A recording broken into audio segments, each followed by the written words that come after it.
शुभ्रवस्त्रावृता या वीणावरदण्डवन्दितकरा या श्वेतपद्मासना या ब्रह्माच्युतशङ्करप्रभृतिभिर्देवैः सदा वन्दिता सा मां पातु सरस्वती भवतु निःशेषजाड्या।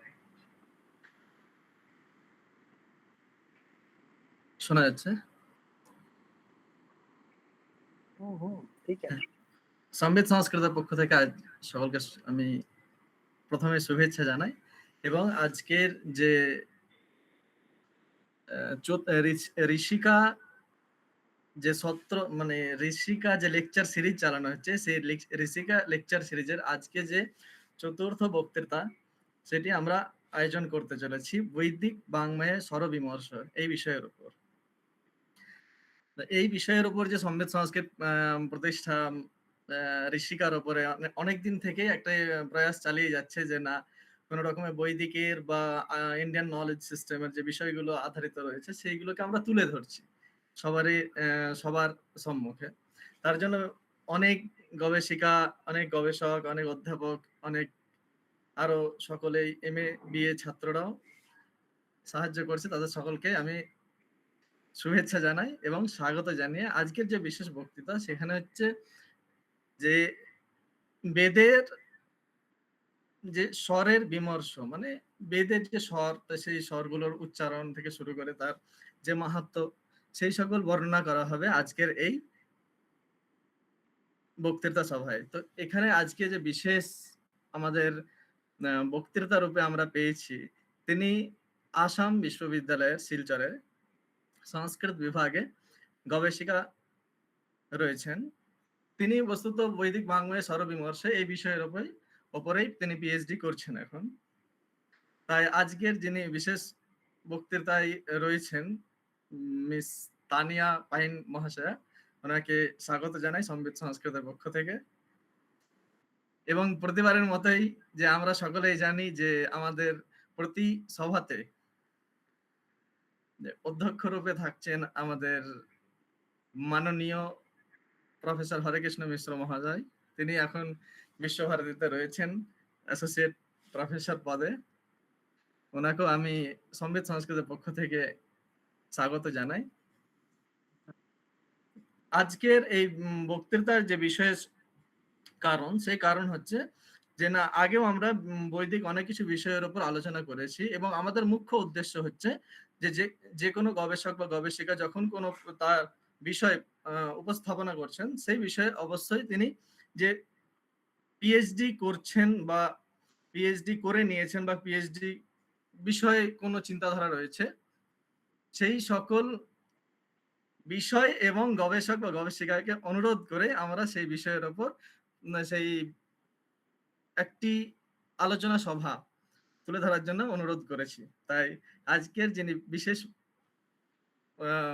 বক্তৃতায় রয়েছেন মিস তানিয়া পাইন মহাশয়, ওনাকে আমি স্বাগত জানাই এবং ওনার যে বিষয় তাই সেটি শুরু করার জন্য আমি অনুরোধ জানাই।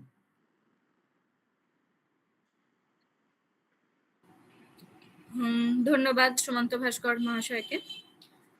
আজকের এই ব্যাখ্যান সত্রে উপস্থিত অধ্যক্ষ রূপে উপস্থিত বিশ্বভারতী বিশ্ববিদ্যালয়ের সংস্কৃত পালি প্রাকৃত বিভাগের অধ্যাপক হরেকৃষ্ণ মিশ্র মহাশয়কে আমার সশ্রদ্ধ প্রণাম জানাই। স্যার আমার প্রণাম নেবেন। যারা সংবিত সংস্কৃতম প্রতিষ্ঠানের প্রতি আমার কৃতজ্ঞতা এবং ধন্যবাদ আমাকে এরকম একটা জায়গায় কিছু বলবার সুযোগ করে দেওয়ার জন্য। যারা আজকের এই ব্যাখ্যান সত্রে উপস্থিত সকলকে আমার প্রণাম এবং ধন্যবাদ।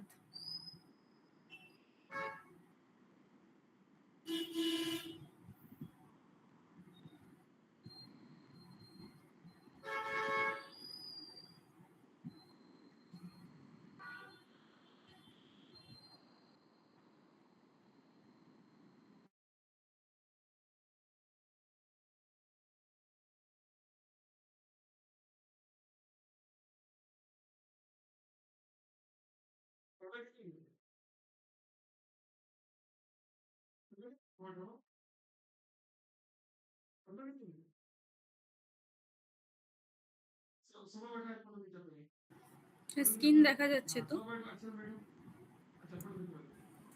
হ্যাঁ হ্যাঁ ঠিক আছে। হয়েছে হ্যাঁ, ওইটা মিনিমাইজ করতাম। এই সাইডের ক্রসটা এটাকে ক্রস করে সরিয়ে দিলে ভালো। হ্যাঁ, ঠিক আছে।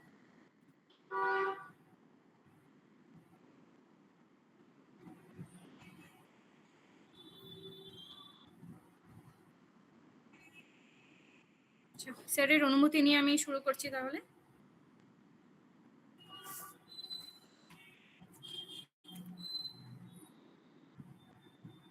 শুরু করো।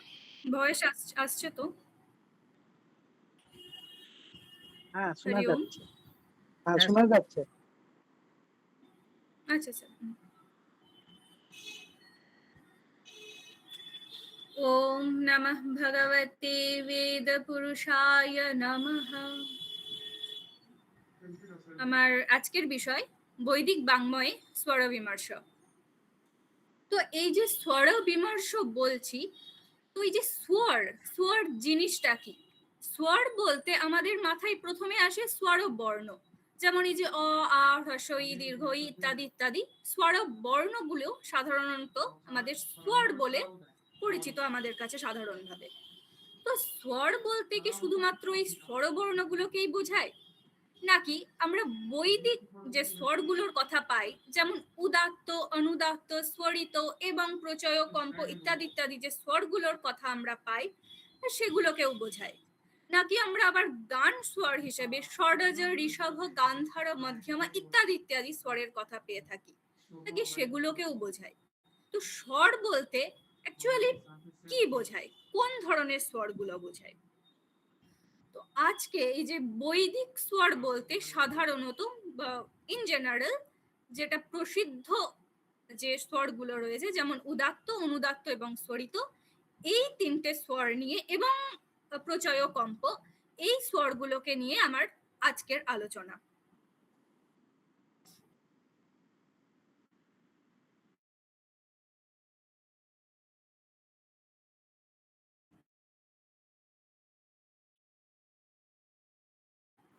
সূক্ষ্ম অর্থ জ্ঞানের জন্য স্বরশাস্ত্র বা সৌবর শাস্ত্র অন্যতম সাধন রূপে জ্ঞাত হয়। স্বরশাস্ত্রের উপেক্ষায় বা স্বরের অজ্ঞান বশত কি হয় না, বহু স্থানে মন্ত্রার্থের সঠিক অর্থ প্রতিপাদিত না হয়ে অপরার্থ দ্যোতিত হয়। অর্থাৎ যদি আমার কাছে স্বরের যথাযথ জ্ঞান না থাকে, তাহলে মন্ত্রার্থ সঠিকভাবে নিষ্পন্ন হতে পারে না, মন্ত্রার্থ ঠিকঠাক ভাবে প্রতিপাদিত হতে পারে না এবং অভীষ্টার্থ প্রস্ফুটিত হয় না।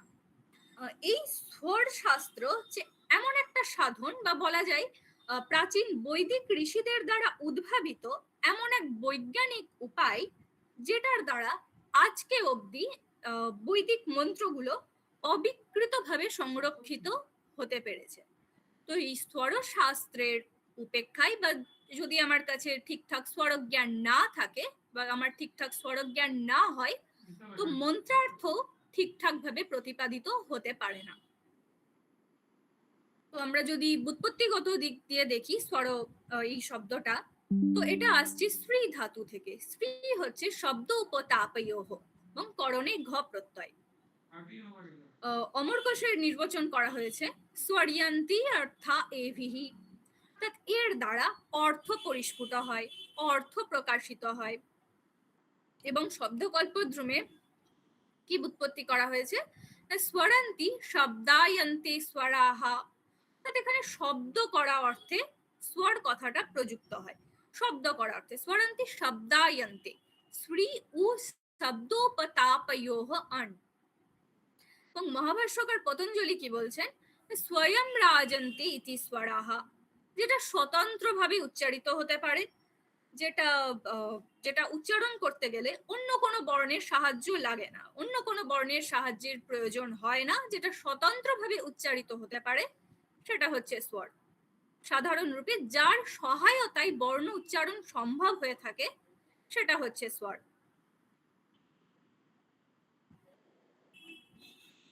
তো আমি প্রথমে বলেছিলাম যে এই যে স্বর কথাটা, এটা স্বর ও বর্ণ হিসেবে প্রযুক্ত হতে পারে, উদাত্তাদি স্বর হিসেবে প্রযুক্ত হতে পারে, ষড়জাদি গান স্বর হিসেবে প্রযুক্ত হতে পারে, বিভিন্ন অর্থে প্রযুক্ত হতে পারে। তো বহুল প্রচলিত যে অর্থ সেটা হচ্ছে বর্ণ। স্বর বললে ফার্স্টে আমাদের মাথায় স্বর ও বর্ণ আসে। কি কি স্বর ও বর্ণ? যেমন অকারাদি স্বর বর্ণগুলো, যেমন অ, আ, হ্রস্ব ই, দীর্ঘ ই, উ, উ, রি, রি, লি, এ, আই, ও, ঔ ইত্যাদি ইত্যাদি স্বর বর্ণগুলো স্বর নামে অভিহিত করা হয়েছে। পাণিনি এদেরকে অজ সংজ্ঞায় সংজ্ঞায়িত করেছেন। তো একইভাবে বৈয়াকরণ সিদ্ধান্ত কৌমুদিকার বলেছেন অজহ স্বরাহা। সেম কথা ঋগ্বেদ প্রাচী সাক্ষ্যে শৌনক বলছেন এতে স্বরাহা। তো স্বর কোনগুলো? এই যে অ, আ ইত্যাদি, এগুলো হচ্ছে স্বর। উবট কি বলছেন? স্বরিয়ন্তি শব্দয়ন্তি ইতি স্বরাহা। এখানেও সেই শব্দ করা অর্থটা আসছে, স্বরিয়ন্তে শব্দয়ন্তে ইতি স্বরাহা। তৈত্তিরীয় প্রাচী সাক্ষ্যে বৈদিকাভরণ ভাষ্যে ভাষ্যকার গার্গীয় গোপাল যজ্বা বলছেন স্বয়ং রাজন্তে নান্যেন ব্যঞ্জন্ত ইতি স্বরাহা। অর্থাৎ যেটা কিনা স্বতন্ত্রভাবে উচ্চারিত হতে পারে, কোনো বর্ণের সাহায্য তাতে লাগে না, সেটা হচ্ছে স্বর, যেটা স্বাধীনভাবে অন্য কোনো বর্ণের সাহায্য ছাড়াই উচ্চারিত হতে পারে। তৈত্তিরীয় প্রাচী সাক্ষ্যকার এখানে 16টা স্বরবর্ণের কথা বলছেন, যে অ, হ্রস্ব অ, দীর্ঘ আ, প্লুত আ ইত্যাদি ইত্যাদি করে 16টা বর্ণ এখানে স্বর হিসেবে তিনি অভিহিত করছেন। বাজেসানি প্রাচী সাক্ষ্যেও বলা হচ্ছে ইতি স্বরাহা। এখানেও সেম এই হ্রস্ব দীর্ঘ প্লুতকে ধরে এই স্বর বর্ণগুলোকে স্বর হিসেবে প্রযুক্ত করা হচ্ছে। হ্যাঁ, তো একটা তো গেল বর্ণ হিসেবে স্বর কথাটা প্রযুক্ত হচ্ছে। আরেকটা কি হতে পারে? এই যে স্বরজাদি স্বর, গান্ধর্ব বেদ অনুসারে বা নারদীয় শিক্ষা এবং অন্যান্য শিক্ষা গ্রন্থে, যাজ্ঞবল্ক্য শিক্ষা ইত্যাদি শিক্ষা গ্রন্থেও এই 7টা স্বরের কথা আমরা পাই। কি কি? না ষড়জ, ঋষভ, গান্ধার, মধ্যম, পঞ্চম, ধৈবত, নিষাদ। এই 7টা স্বর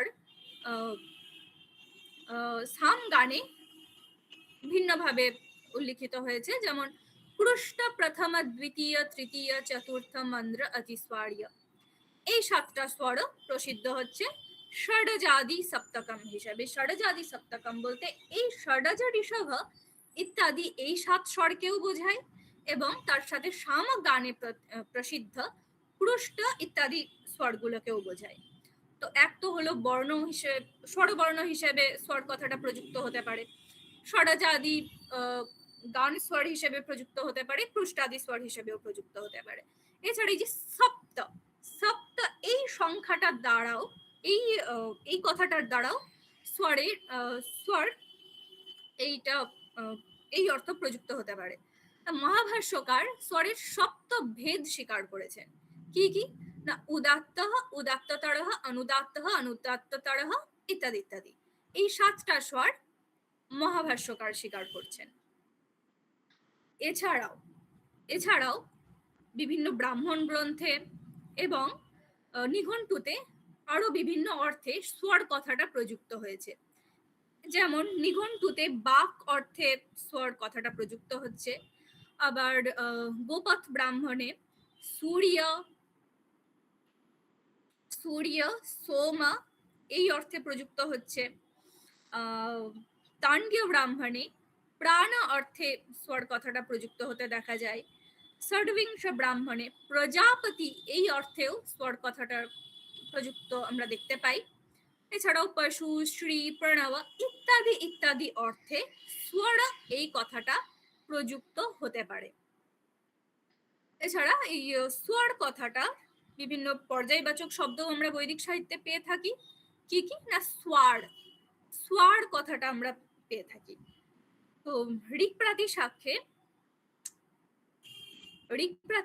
এই স্বার কথাটা দুবার পাওয়া যায়।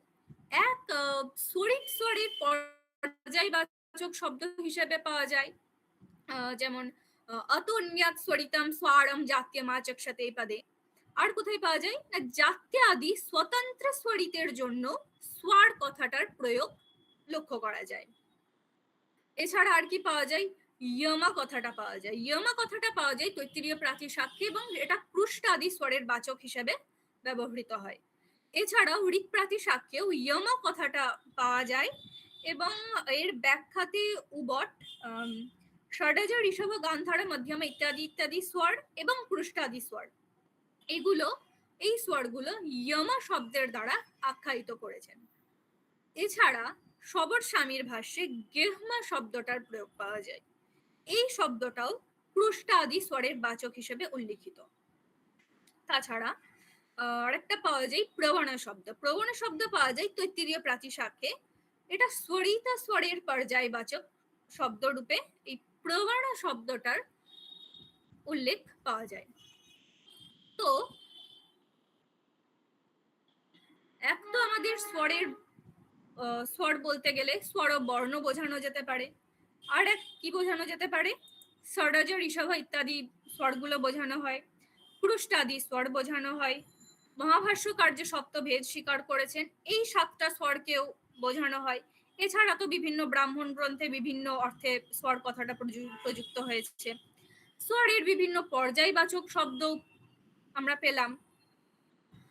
তো এবার তাহলে উদাত্তাদি স্বরকে নিয়ে আজকে কেন আলোচনা করছি না? বৈদিক স্বর হিসেবে উদাত্ত অনুদাত্ত স্বরিত এই স্বরগুলোই কেন বেশি প্রসিদ্ধি পেল বা এই স্বরগুলোকে নিয়ে আলোচনা করার কারণ কি? মন্ত্রার্থের সাথে এই স্বরগুলোর প্রত্যক্ষ সম্বন্ধ রয়েছে। এই স্বরগুলোর জ্ঞান যদি আমার না থাকে তাহলে মন্ত্রার্থ ঠিকঠাক ভাবে প্রতিপাদিত হয় না।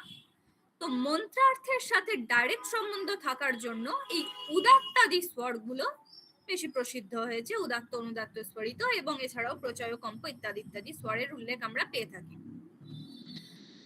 তো আগে যে স্বরবর্ণগুলোর কথা বললাম, এই যে হ্রস্ব ই, দীর্ঘ ই, হ্রস্ব দীর্ঘ ইত্যাদি ইত্যাদি, এই স্বরবর্ণগুলো হচ্ছে কি ধর্মী। এই স্বরবর্ণগুলো এই যে কোনো বর্ণের সাহায্য ছাড়াই উচ্চারিত হয়, স্বতন্ত্রভাবে উচ্চারিত হয়।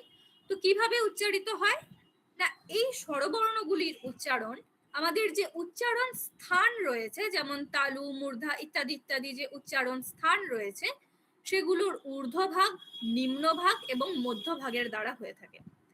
এই উচ্চ, নিচ এবং মধ্যম এই স্বরোচ্চারণ প্রকার হচ্ছে স্বরধর্ম। এগুলো হচ্ছে স্বর ধর্ম। তো ধর্ম এবং ধর্মীর অতিশয় সম্বন্ধবশত এই স্বর ধর্মগুলোই স্বর রূপে পরিচিত হয়ে থাকে। তো অ্যাকচুয়ালি এই যে উদাত্ত অনুদাত্ত স্বর, এই যে বৈদিক স্বর যেগুলোকে নিয়ে আলোচনা করব, এই স্বরগুলো অ্যাকচুয়ালি স্বর ধর্ম। তো এই স্বর ধর্মগুলোই স্বর রূপে পরিচিত হয়ে থাকে। কেন হয়ে থাকে না, এই যে স্বরবর্ণগুলো হচ্ছে ধর্মী, তো ধর্মী এবং ধর্মের অত্যন্ত অতিশয় সম্বন্ধবশত এই স্বর ধর্মগুলোই স্বর রূপে পরিচিত হয়ে থাকে। এই উদাত্তাদি স্বরগুলি স্বরবর্ণকে আশ্রয় করে উচ্চারিত হয়। এগুলো সবসময়ই এগুলো স্বরবর্ণের ধর্ম, ব্যঞ্জন বর্ণের নয়।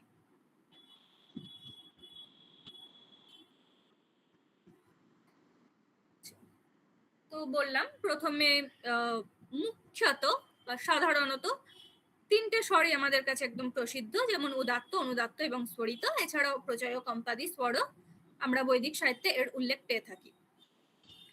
তো এই যে আগে বললাম যে স্বরের জ্ঞান না হলে মন্ত্রার্থ ঠিকঠাক প্রতিপাদিত হতে পারে না, ইত্যাদি ইত্যাদি, স্বরের জ্ঞান থাকা আবশ্যক। তো এই নিয়ে বিদ্বজ্জনেরা কি বলছেন, শৌনক তার বৃহৎ দেবতা গ্রন্থে বলছেন, स्वरो वर्णोक्षरं मात्रा विनियोगार्थ एव च मंत्रं जिज्ञासमानेन वेदितव्यं पदे पदे। অর্থাৎ যে কিনা মন্ত্রার্থ জানতে ইচ্ছুক, যে মন্ত্র জানতে ইচ্ছুক, তাকে সব সময়ের জন্য তাকে পদে পদে কোন বিষয়গুলো জানতে হবে না, স্বর, বর্ণ, অক্ষর, মাত্রা, বিনিয়োগ, অর্থ, এই 6টা জিনিস জানতে হবে। যে বৈদিক মন্ত্র যে পাঠ করছে, যে মন্ত্রার্থ জানতে ইচ্ছুক, তাকে এই 6টা জিনিস জানতে হবে এবং এর মধ্যে স্বর হচ্ছে অন্যতম। সবর স্বামী কি বলছেন, অথ ত্রৈশ্বর্যাদীনাম কথম সমাম্নাতমিতি অর্থাববোধনার্থম ভবিষ্যতি। হ্যাঁ, এই যে ত্রৈশ্বর্য কোনগুলো না, এই যে উদাত্ত, অনুদাত্ত এবং স্বরিত, এই যে মুখ্য তিনটে স্বরটা হচ্ছে ত্রৈশ্বর্য। তো এগুলো কেন বলা হচ্ছে, কেন বৈদিক সাহিত্যে এগুলো সমাম্নাত হলো না, অর্থাববোধনার্থ, অর্থ জানার জন্য, অর্থ জ্ঞানের জন্য, মন্ত্রের সঠিক অর্থ জানার জন্য ত্রৈশ্বর্যাদি সমাম্নাত হয়েছে। বেঙ্কট মাধব কি বলছেন না, অন্ধকারে দীপিকাভির গচ্ছন্ন স্খলতি ক্বচিৎ এবং স্বরৈ প্রণীতানাং ভবন্ত্যর্থা স্ফুটা ইতি। অর্থাৎ অন্ধকারে যদি কেউ হাতে প্রদীপ নিয়ে চলাফেরা করে তার যেমন স্খলন হয় না, ঠিক তেমনি যদি স্বরের সাহায্য নিয়ে আমরা বৈদিক মন্ত্র পাঠ করি তাহলে সেটা সেই মন্ত্রের অর্থ আমাদের কাছে একদম পরিস্ফুট হয়, যথাযথভাবে সেটা প্রকাশিত হয়। অন্ধকারে যদি কেউ হাতে দীপ নিয়ে ঘোরাফেরা করে তার যেমন স্খলন হয় না, তার কাছে যেমন রাস্তাঘাট পরিষ্কার হয়, ঠিক তেমনি আমরা যদি স্বরের সাহায্য নিয়ে মন্ত্র পাঠ করি বা মন্ত্রের অর্থ জানি, তো সেক্ষেত্রেও মন্ত্রার্থ আমাদের কাছে যথাযথভাবে প্রকাশিত হতে পারে। তো মন্ত্রোচ্চারণে যদি স্বরের ভ্রান্তি হয় তাহলে কি হতে পারে, আগেও যেরকম বলা হলো যে অর্থ ঠিকঠাক পরিস্ফুট হবে না বা অর্থ মন্ত্রার্থ ঠিকঠাক প্রতিপাদিত হতে পারে না যদি আমরা স্বর ঠিকঠাক না জানি। তো মন্ত্রোচ্চারণে স্বরের ভ্রান্তি বশত অর্থেরও বিভ্রান্তি হয় এবং এর দ্বারা বিপর্যয় হতে পারে। তো সেটার একটা প্রসিদ্ধ দৃষ্টান্ত আমরা বৈদিক সাহিত্যে প্রায় পেয়ে থাকি, সেটা হচ্ছে ইন্দ্রশত্রু। ইন্দ্রশত্রু এই পদটা হচ্ছে স্বরের ভ্রান্তি হলে অর্থ কিভাবে বদলে যেতে পারে সেটার একটা প্রসিদ্ধ দৃষ্টান্ত। স্বাহেন্দ্র শত্রুবর্ধস্ব, এই মন্ত্রে ইন্দ্র শত্রু পদটা দুভাবে নিষ্পন্ন হতে পারে। এক হতে পারে ষষ্ঠী তৎপুরুষ সমাসের দ্বারা, আর এক হতে পারে বহুব্রীহি সমাসের দ্বারা। এই ইন্দ্র শত্রু পদটা যদি আমি ষষ্ঠী তৎপুরুষ সমাসের দ্বারা নিষ্পন্ন করি তাহলে সেটা হবে ইন্দ্রস্য শত্রুঃ, এবং তাতে সমাসস্য এই সূত্রে সেটা অন্তর্দাত্ত হবে, অর্থাৎ পদটার শেষ বর্ণে উদাত্ত থাকবে। কিন্তু যদি আমি বহুব্রীহি সমাস দ্বারা এই পদটাকে নিষ্পন্ন করি তো সেটার ব্যাস বাক্য হবে ইন্দ্রঃ শত্রুঃ ইয়স্য, এবং এক্ষেত্রে কি হবে, বহুব্রীহি প্রকৃত্য পূর্বপদম এই সূত্রে এটা আদ্যুদাত্ত হবে। আদ্যুদাত্ত অর্থাৎ এই পদটার প্রথম বর্ণে উদাত্ত থাকবে, আদি বর্ণ উদাত্ত থাকবে। তো এটা দুভাবে নিষ্পন্ন হতে পারে, এক এটা অন্তর্দাত্ত হতে পারে, এক এটা আদ্যুদাত্ত হতে পারে। তো স্বরের বিপর্যয় বশত কি হয়েছিল না, অন্তর্দাত্ত উচ্চারণ না করে আদ্যোদাত্ত উচ্চারণের ফলে এর বিপরীতার্থ নিষ্পন্ন হয়। করা উচিত ছিল অন্তর্দাত্ত, ষষ্ঠী তৎপুরুষ সমাস দ্বারা নিষ্পন্ন অন্তর্দাত্ত পদ উচ্চারণ করা উচিত ছিল, কিন্তু প্রমাদবশত অনবধানবশত কি উচ্চারণ করা হয় না, আদ্যোদাত্ত উচ্চারণ করা হয়, বহুব্রীহি সমাস নিষ্পন্ন আদ্যোদাত্ত পদ উচ্চারণ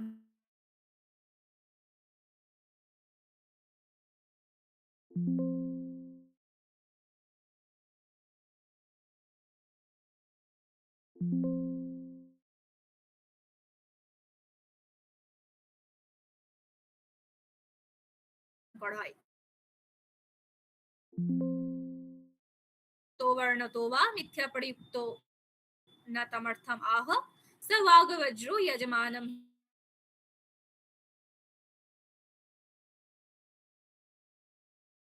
हिनस्ति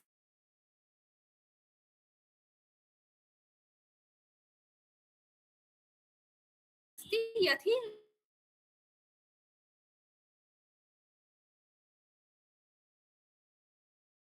शत्रु स्वरतो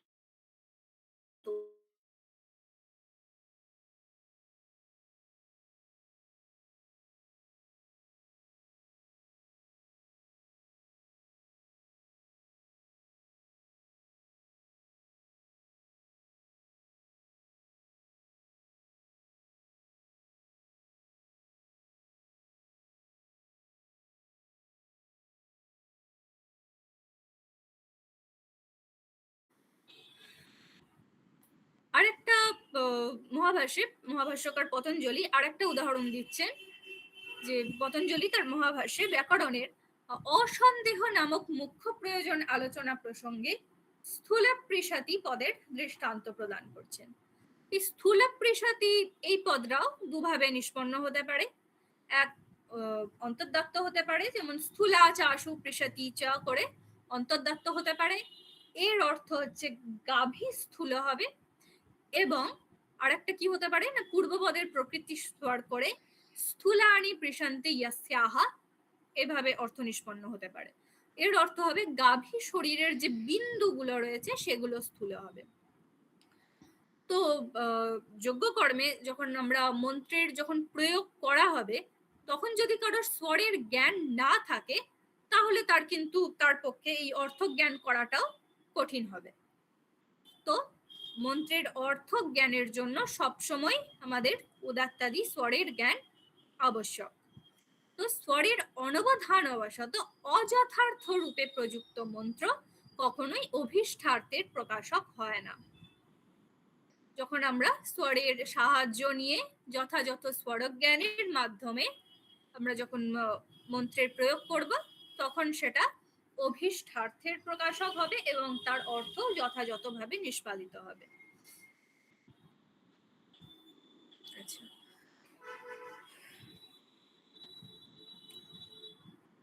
তো আগেও বলা হয়েছে যে এই স্বরশাস্ত্র হচ্ছে প্রাচীন বৈদিক ঋষিদের দ্বারা উদ্ভাবিত এমন এক বৈজ্ঞানিক উপায়, এমন এক সূক্ষ্ম উপায়, যার জন্য আজকে অবধি আমাদের কাছে এই বৈদিক মন্ত্রগুলো অবিকৃতভাবে রয়েছে। তো কালক্রমে কি হয় না, স্বরভেদ, এই যে কোথায় উদাত্ত হবে বা কোথায় অনুদাত্ত হবে, কোথায় স্ফলিত হবে ইত্যাদি ইত্যাদি, স্বরভেদ বিজ্ঞাত করাবার জন্য জ্ঞাপক চিহ্নের উপযোগ পরিলক্ষিত হয়। তো স্বরভেদ জ্ঞাপক এই চিহ্নগুলো শাখা ভেদে ভিন্ন ভিন্ন হয়ে থাকে। আমরা এখন কোনো বৈদিক সূক্ত পড়তে গেলে সাধারণত আমরা দেখতে পাই যে যেটা অচিহ্নিত যে বর্ণ সেটা উদাত্ত, এবং যে বর্ণের নিচে সরল দণ্ডবৎ রেখাঙ্কন করা আছে সেটা অনুদাত্ত, এবং যে বর্ণের উপরে সরল দণ্ডবৎ রেখাঙ্কন আছে সেটা স্বরিত। কিন্তু সব শাখাতেই এরকম স্বরচিহ্ন দেখা যায় না, আলাদা আলাদা শাখায় আলাদা আলাদা স্বরচিহ্ন দেখা যায়। যেমন আমরা এই যেটা দেখে থাকি যে যেটা অচিহ্নিত যে বর্ণ সেটা আমরা যে উদাত্ত বলে আমরা চিহ্নিত করি, সেটা অ্যাকচুয়ালি ঋগ্বেদের শাকল শাখা, অথর্ববেদের শৌনক শাখা, মাধ্যন্দিন সংহিতা, কার্ণ শাখা, তৈত্তিরীয় শাখায় এগুলোতে উদাত্ত স্বর অচিহ্নিত রূপে প্রতীয়মান হয়।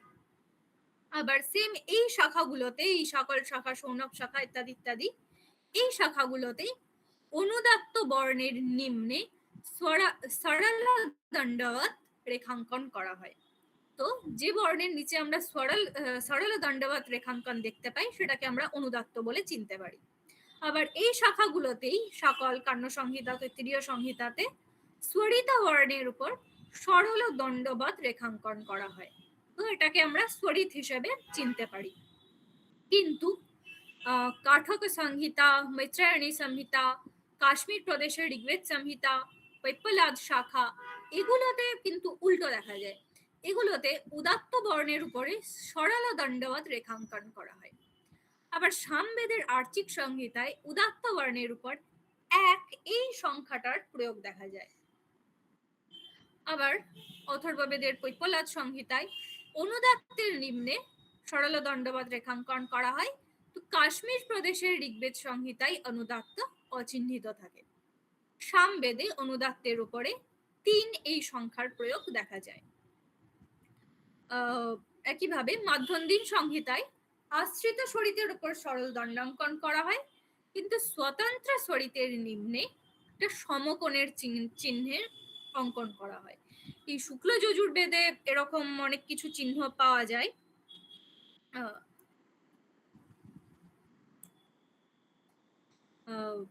অথর্ববেদের পৈপ্পলাদ শাখায় সামান্য স্বরিতের নিচে বিন্দু মাধ্যমে চিহ্ন দেওয়া হয়।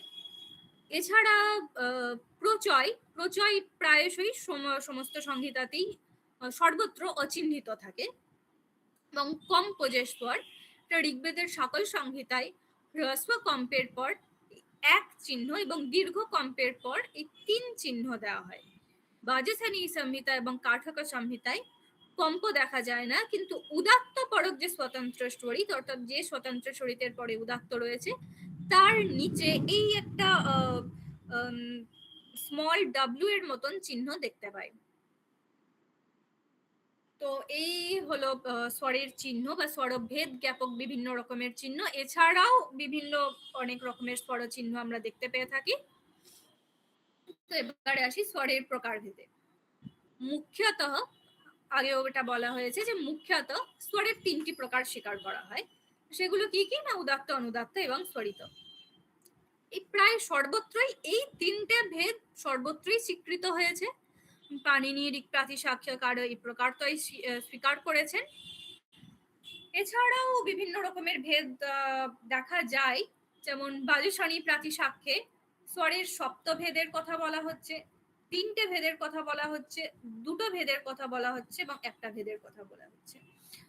সপ্তভেদ কি কি, যেমন ষড়জাদি, এই যে সপ্ত স্বর এগুলো বলা হচ্ছে। আবার অন্য আচার্যদের মতে এই যে অভিনিহিত, ক্ষৈপ্র ইত্যাদি ইত্যাদি যে স্বরিতের যে 7টা ভেদ রয়েছে সেগুলোকেও এখানে ইনক্লুড করা হচ্ছে। আবার 3টে ভেদ যেমন উদাত্ত, অনুদাত্ত, স্বরিত, এটা স্বীকার সব জায়গাতেই করা হচ্ছে। এছাড়া 2টো ভেদ কি স্বীকার করা হচ্ছে না উদাত্ত আর অনুদাত্ত, এই 2টো ভেদও স্বীকার করা হচ্ছে। যেমন শতপথ ব্রাহ্মণে যেমন এই 2টো স্বরেরই সত্তা স্বীকৃত হয়েছে। এছাড়া একটি ভেদের কথাও বলা হচ্ছে, একটি ভেদ যেমন একশ্রুতি। তো স্বরের এই সমস্ত ভেদের কথা আমরা পাচ্ছি বৈদিক সাহিত্যের বিভিন্ন জায়গায়। এছাড়া পাণিনীয় শিক্ষায় নবপদ সজ্জার কথা বলা হয়েছে। যেমন 9 প্রকার পদের কথা বলা হচ্ছে, যেমন আদ্যোদাত্ত, মধ্যদাত্ত, সর্বোদাত্ত, দ্বিউদাত্ত, ত্রিউদাত্ত, আদিস্বরিত ইত্যাদি ইত্যাদি করে 9 প্রকার নবপদ সজ্জার কথা উল্লিখিত হয়েছে। এছাড়া আগেও বলা হয়েছে যে পতঞ্জলি তো 7 প্রকার স্বর স্বীকার করেছেন। তবে এই উদাত্ত, অনুদাত্ত, স্বরিত এই মুখ্য 3 স্বরের মধ্যেই বাকি সমস্ত স্বরগুলো অন্তর্গত হতে পারে। তো এই কারণে মুখ্যত এই 3টে, এই মেইন প্রধান এই 3টে স্বরই সব জায়গাতে স্বীকৃত হয়েছে।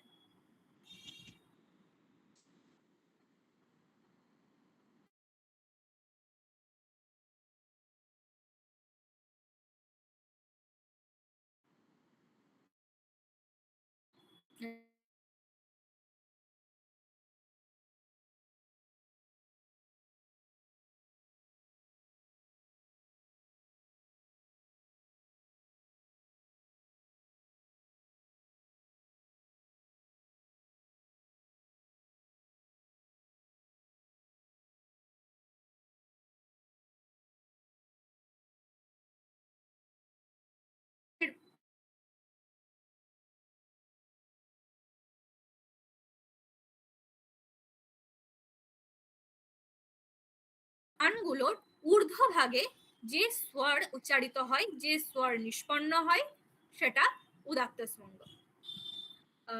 এছাড়াও বিভিন্ন জায়গায় বিভিন্নভাবে এই স্বরকে আলোচনা করা হয়েছে। যেমন ঋগ্বেদ প্রাতিসাখ্যে শৌনক এই উদাত্ত স্বরকে আয়াম বলেছেন। আয়াম কি না উবার্তার ব্যাখ্যাতে বলছেন, আয়াম নাম বায়ু নিমিত্তম ঊর্ধ্বগমনম গাত্রাণম তেন ইয়া উচ্যতে স উদাত্তঃ। তো বায়ুর কারণে যখন উচ্চারণ গাত্রগুলির ঊর্ধ্বগমন হয়, তো ঊর্ধ্বগমনের বায়ুর এই ঊর্ধ্বগমনের দ্বারা যে স্বর নিষ্পন্ন হয় সেটা হচ্ছে উদাত্ত। সেম কথা বাজেসানি প্রাতিসাখ্যেও বলা হচ্ছে এবং একইভাবে তৈত্তিরীয় প্রাতিসাখ্যেও সেম সূত্র করা হচ্ছে উচ্চৈরুদাত্তঃ। তৈত্তিরীয় প্রাতিসাখ্যের ভাষ্যকার গার্গী গোপাল ইয়াজ্বা বৈদিকহরণ ভাষ্যে বলছেন, समान स्थाने मूर्धने आसन्ने उपरि भागे जातेन प्रयत्नेन उच्चार्यमाण स्वर उदात्त गुणकत्वात् उदात्त संज्ञः भवति। यथा शुक्लगुणयोगात् शुक्लः पटः उद आदानम उत्क्षेपः। অর্থাৎ এই উদাত্ত স্বর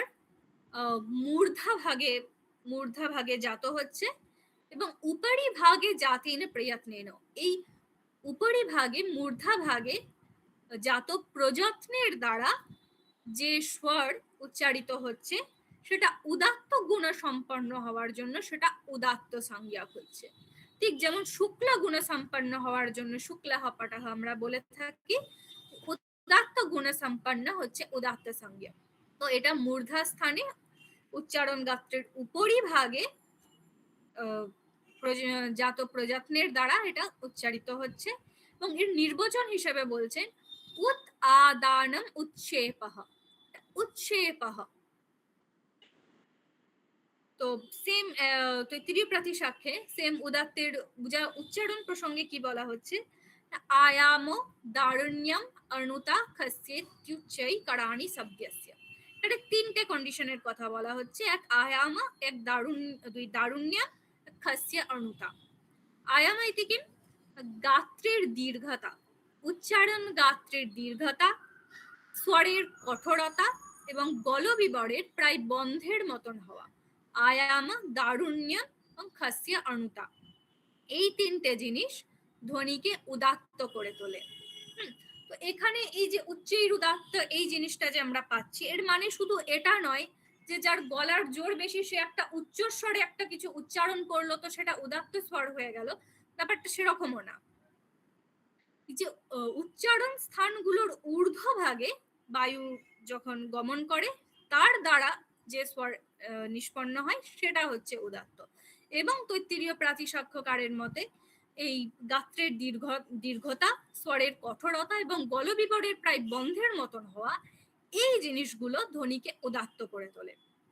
এবং আরো একটা জিনিস তৈত্তিরীয় প্রাতিশাখ্যে পাওয়া যাচ্ছে, এই যে পৃষ্ঠাদি স্বরের কথা বলা হলো এবং এটাও বলা হচ্ছে যে এই বিভিন্ন স্বরগুলো অ্যাকচুয়ালি উদাত্ত, অনুদাত্ত এবং স্বরিত এই তিনটে স্বরের মধ্যেই অন্তর্ভুক্ত হতে পারে। তো এই একটা ব্যাপার তৈত্তিরীয় প্রাতিশাখ্যে দেখা যায়। দ্বিতীয়, প্রথম এবং পৃষ্ঠ এই স্বরগুলো হচ্ছে উৎক্ষেপী স্বর এবং এই তিনটে স্বর মূর্ধা স্থানে উৎপন্ন হওয়ায় এগুলোকে উদাত্ত হিসেবে জানা যায়। আরো কি না, আরোহের দ্বারা উচ্চারিত হওয়ার কারণে এই উদাত্তকে রেজিং টোনও বলা হয়ে থাকে, রেজিং টোন বা রাইজিং টোন বলা হয়ে থাকে, এটা আরোহের দ্বারা উচ্চারিত হওয়ার জন্য।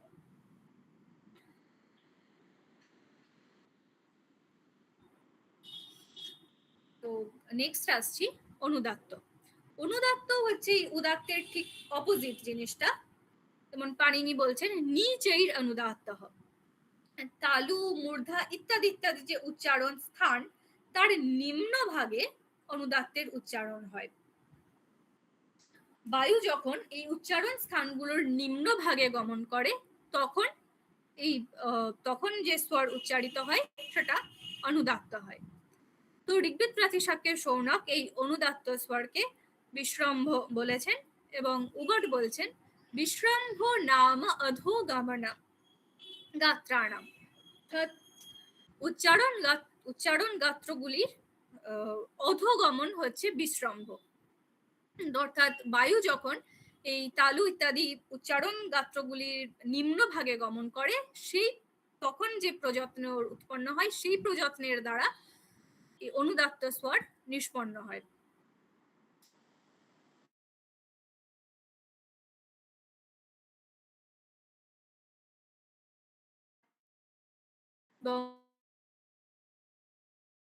করা হয়েছে এবং সেম ভাবে হুবার্ট ব্যাখ্যা করছেন যে মার দাও নাম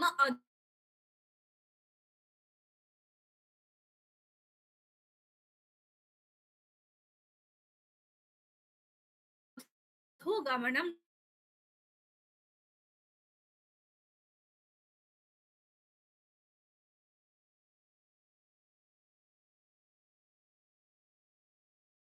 संज्ञो भवति। उदात्त विरुद्ध गुण अनुदात्तः। তো হৃদয় স্থান থেকে উৎপন্ন এই অনুদাত্ত স্বর এবং অধোভাগে উচ্চারণ স্থানগুলির অধোভাগে জাত প্রযত্নের দ্বারা যে স্বর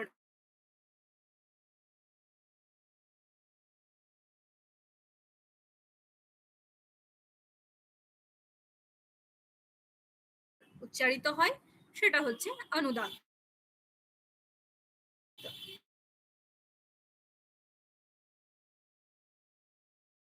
নিম্ন ভাগে নিষ্পন্ন হয় অনুদাত্ত স্বর।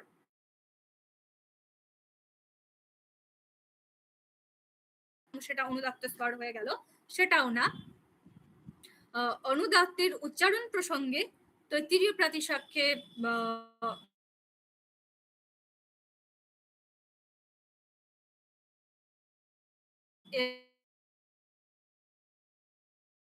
জিনিস ধ্বনিকে নিম্নে উচ্চারণ করায় বা অনুদাত্ত হিসেবে উচ্চারণ করায়।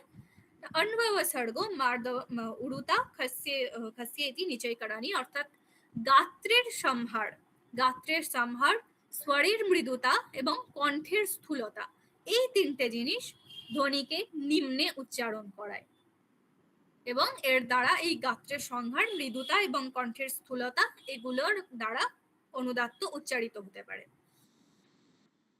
এবং আগের উদাত্ত স্বরের ক্ষেত্রে যেমন দ্বিতীয়, প্রথম এবং পৃষ্ঠকে উৎক্ষেপী স্বর হিসেবে বলা হয়েছিল এবং এগুলোকে উদাত্তের অন্তর্গত বলা হয়েছিল, এখানে তৈত্তিরীয় প্রাতিশাখ্যকারও চতুর্থ, মন্দ্র এবং অতিস্বরীয় এই তিনটে স্বরকে অনুদাত্তের অন্তর্গত করেছেন, কেননা এগুলো হৃদয় স্থানে উৎপন্ন হওয়ার জন্য এগুলোকে অনুদাত্ত হিসেবে তিনি বলেছেন।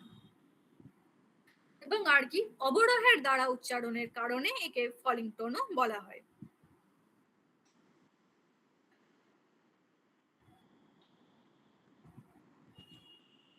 এবারে আসছি স্বরিতে।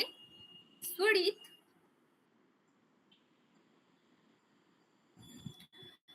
পাণিনি সূত্র করছেন সমাহারः স্বরিতः।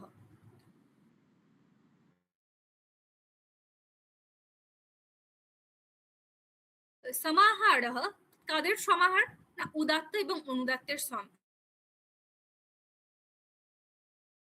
সমাহার।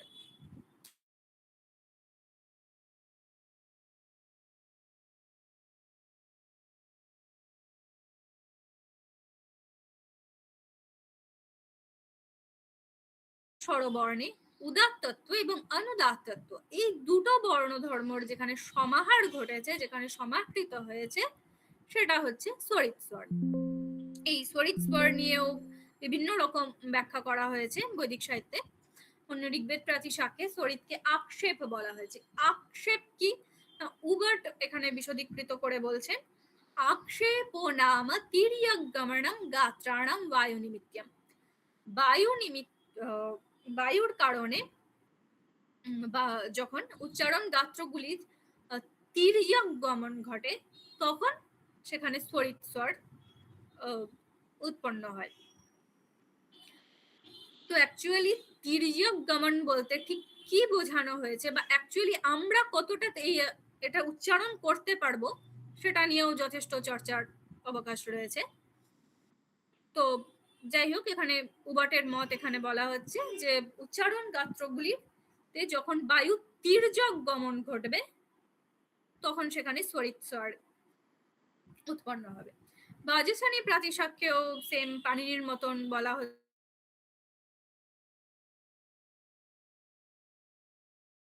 হচ্ছে যে উভয়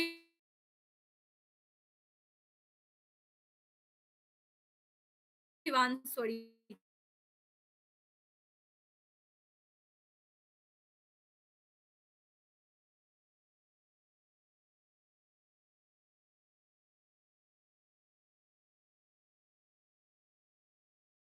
শিক্ষতে ইতি স্বরিতঃ। এবং উদাত্তের ক্ষেত্রে বলা হয়েছিল আরোহের দ্বারা উদাত্তের উচ্চারণ হয়, অবরোহের দ্বারা অনুদাত্তের উচ্চারণ হয়। স্বরিত আরোহ এবং অবরোহ উভয়ের দ্বারাই উচ্চারিত হয়।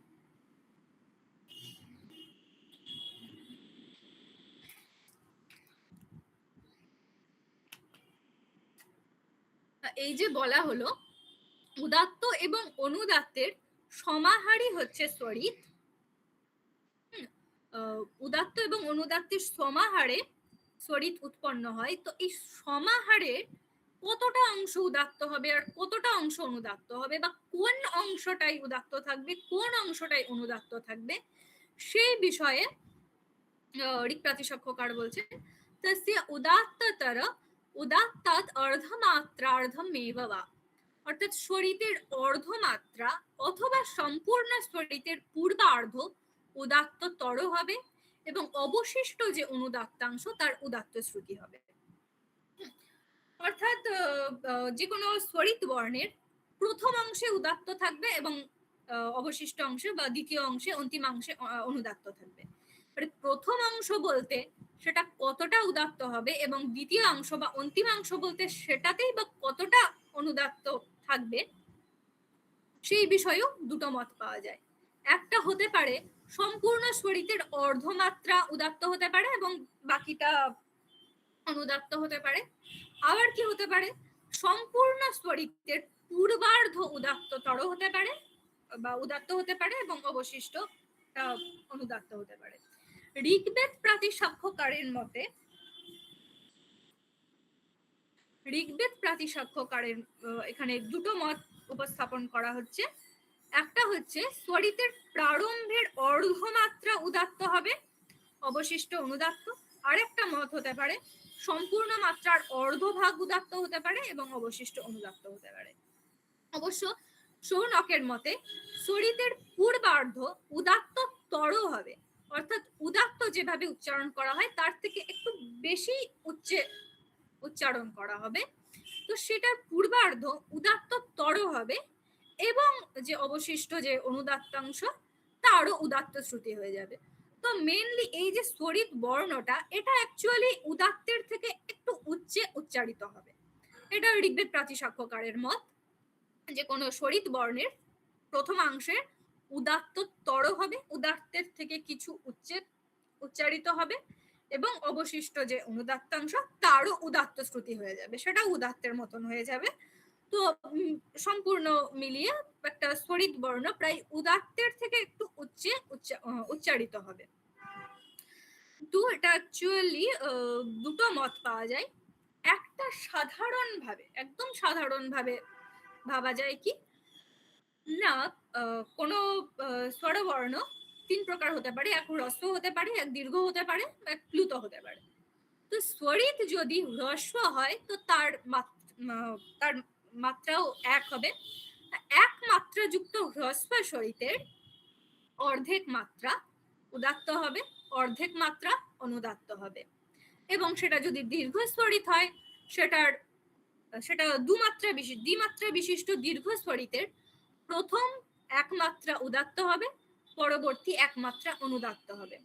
এবং ত্রিমাত্রা বিশিষ্ট প্লুত স্বরিতের ক্ষেত্রে প্রথম দেড় মাত্রা উদাত্ত এবং পরবর্তী দেড় মাত্রা অনুদাত্ত হবে। এটা একদম সহজ হিসেব, অর্থাৎ যেই মাত্রা হোক না কেন, এক মাত্রা দ্বিমাত্রা বা ত্রিমাত্রা, সেটার অর্ধেক করে দিলে অর্ধেকটুকু উদাত্ত অর্ধেকটুকু অনুদাত্ত হয়ে যাবে। সেটা হ্রস্ব হলে হাফ মাত্রা উদাত্ত হাফ মাত্রা অনুদাত্ত হবে, সেটা দীর্ঘ হলে এক মাত্রা উদাত্ত এক মাত্রা অনুদাত্ত হবে এবং সেটা প্লুত হলে দেড় মাত্রা উদাত্ত এবং দেড় মাত্রা অনুদাত্ত হবে। এটা একটা হিসাব হতে পারে। আর একটা হিসাব কি হতে পারে না, সম্পূর্ণ স্বরিত, সেটা হ্রস্ব হোক, সেটা দীর্ঘ হোক কিংবা সেটা প্লুত হোক, সেটার প্রথম অর্ধমাত্রা উদাত্ত হবে এবং বাকি যে অবশিষ্টাংশ সেটা অনুদাত্ত হবে। এটা একটা হিসাব হতে পারে, কারণ যদি একমাত্রা বিশিষ্ট হ্রস্ব স্বরিত হয় সেখানে প্রথম অর্ধমাত্রা উদাত্ত হবে, দ্বিতীয় অর্ধমাত্রা অনুদাত্ত হবে। এটা সহজ হিসেব।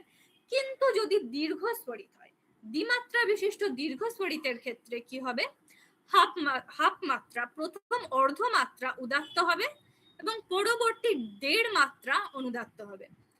আবার যদি ত্রিমাত্রা বিশিষ্ট প্লুত স্বরিত হয় সেখানেও প্রথম হাফ মাত্রা বা প্রথম অর্ধমাত্রা উদাত্ত হবে, পরবর্তী আড়াই মাত্রা অনুদাত্ত হবে।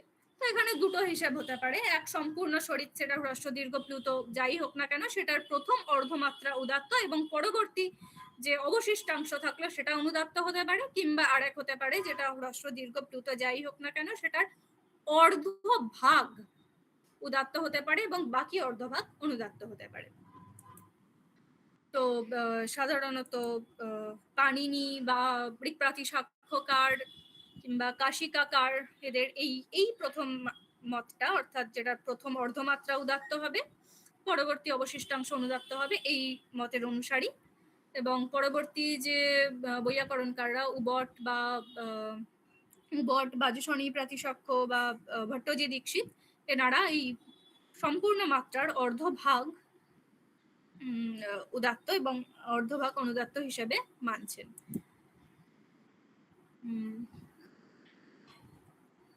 উবট ভাষ্য অনুসারে সম্পূর্ণ মাত্রার অর্ধভাগ উদাত্ত এবং পরবর্তী অর্ধভাগ অনুদাত্ত হবে। পাণিনিও বলছেন তস্যাদিত উদাত্তম অর্ধহ্রস্ব, অর্থাৎ স্বরিতের প্রারম্ভের অর্ধহ্রস্ব মাত্রা উদাত্ত এবং শেষ অংশ অনুদাত্ত হবে। ভট্টজি দীক্ষিতের মতেও স্বরিতের সম্পূর্ণ মাত্রার অর্ধভাগ উদাত্ত হবে। বাজুসনী প্রাতিশাখ্যেও সেম মত। তো এখানে এই সমাহার এই বিষয়টা নিয়ে দুটো মত আমরা পাচ্ছি। এবার এই যে উদাত্ত এবং অনুদাত্তের সমাহারের কথা বলা হলো, এটাকে ঋক্প্রাতিশাখ্যের ভাষ্যকার উবট এটাকে ত্রপু তাম্রবৎ বলছেন।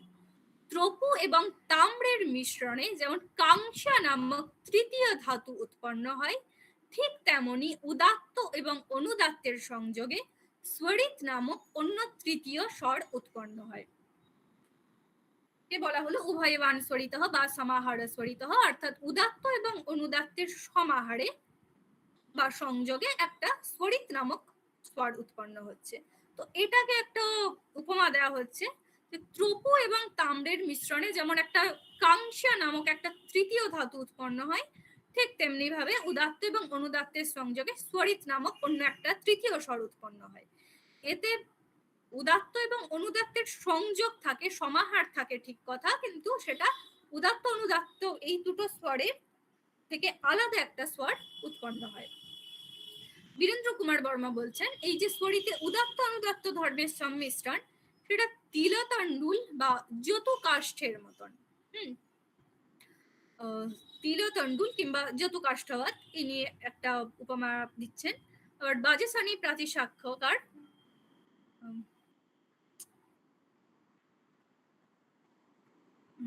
আমি 1 মিনিটের জন্য একটু ক্ষমা চেয়ে নিচ্ছি। 1 মিনিট।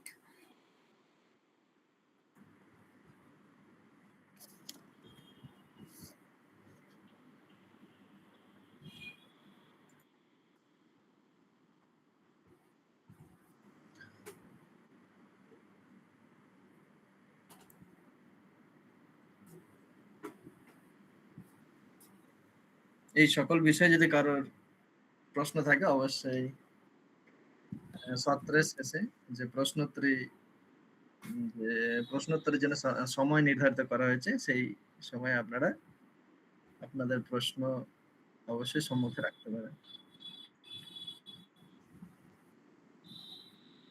ক্ষমা করবেন, আমি কন্টিনিউ করছি। আচ্ছা, তো এই সমাহারকে নিয়ে একবার তো ত্রপু তাম্রবৎ বলা হলো, একবার তিলতণ্ডুলবৎ বা যতুকাষ্ঠবৎ বলা হলো। এছাড়া বাজুসনী প্রাতিশাখ্যের ব্যাখ্যায় উবট এখানে গুড় এবং দধির সংযোগে উৎপন্ন মার্জিকার উদাহরণ দিচ্ছেন। আবার পতঞ্জলি এই সমাহারকে ক্ষীরোদকবৎ বলছেন।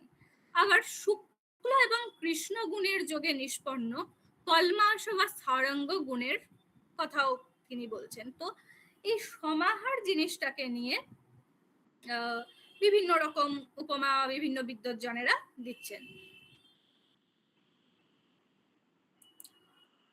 আচ্ছা, স্বরিত, এই যে স্বরিত নিয়ে আলোচনা করা হলো, এইটার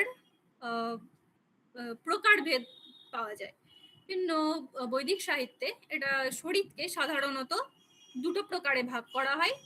এক হতে পারে স্বতন্ত্র স্বরিত, দুই হতে পারে সামান্য স্বরিত বা সেটা নৈমিত্তিক স্বরিত বা আশ্রিত স্বরিত। স্বতন্ত্র স্বরিতের মধ্যে আবার দুটো ভাগ হয়, এক সন্ধিজ স্বরিত, এক অসন্ধিজ স্বরিত। সন্ধিজ স্বরিত কোনগুলো? অভিনিহিত, শৈপ্র এবং প্রশ্লিষ্ট। অসন্ধিজ স্বরিত কোনটা? জাতীয় স্বরিত। এবং সামান্য যে স্বরিত, নৈমিত্তিক বা আশ্রিত স্বরিত একে বলা হয়ে থাকে, সেগুলো কোনগুলো? পাদবৃত্ত বা পাদবৃত্ত, তৈরবিরাম, তৈরব্যঞ্জন, তথাভাব্য এবং প্রাতিহত। এই স্বরিতগুলো কথা আমরা বিভিন্ন প্রাতিসাক্ষ্য, বিভিন্ন শিক্ষা গ্রন্থ, এগুলোতে আমরা এই স্বরিত ভেদগুলো আমরা পেয়ে থাকি। স্বতন্ত্র স্বরিত কোনটা? না, যে স্বরিতের স্বরিতত্ব অন্য কোন স্বরের উপর নির্ভর করে না। অর্থাৎ আমরা সাধারণত কোনো মন্ত্র পড়তে গেলে বা সাধারণ নিয়ম কি জানি না, উদাত্তের পরবর্তী অনুদাত্ত স্বরিত হয়ে যায়, এবং সেখানে ওই যে অনুদাত্তটা স্বরিত হলো সেটা কার উপর ডিপেন্ড করে না, উদাত্তের উপরে। উদাত্তের পরবর্তী হওয়ার জন্যই সেই অনুদাত্ত স্বরিত হলো, কিন্তু এটা যেমন সামান্য স্বরিত। তো স্বতন্ত্র স্বরিত কোনটা? যে স্বরিতটা, যে স্বরিতের স্বরিতত্ব অন্য কোন স্বরের উপর নির্ভর করে না, সেগুলো হচ্ছে স্বতন্ত্র স্বরিত। স্বতন্ত্র স্বরিতের মধ্যে আসছে জাতীয় স্বরিত। জাতীয় স্বরিত কোনটা? যে স্বরিত উদাত্ত এবং অনুদাত্তের সঙ্গতি ছাড়াই নিজের জাতি বা স্বভাবগত দিক থেকেই যেটা স্বরিত, সেটা হচ্ছে জাতীয় স্বরিত।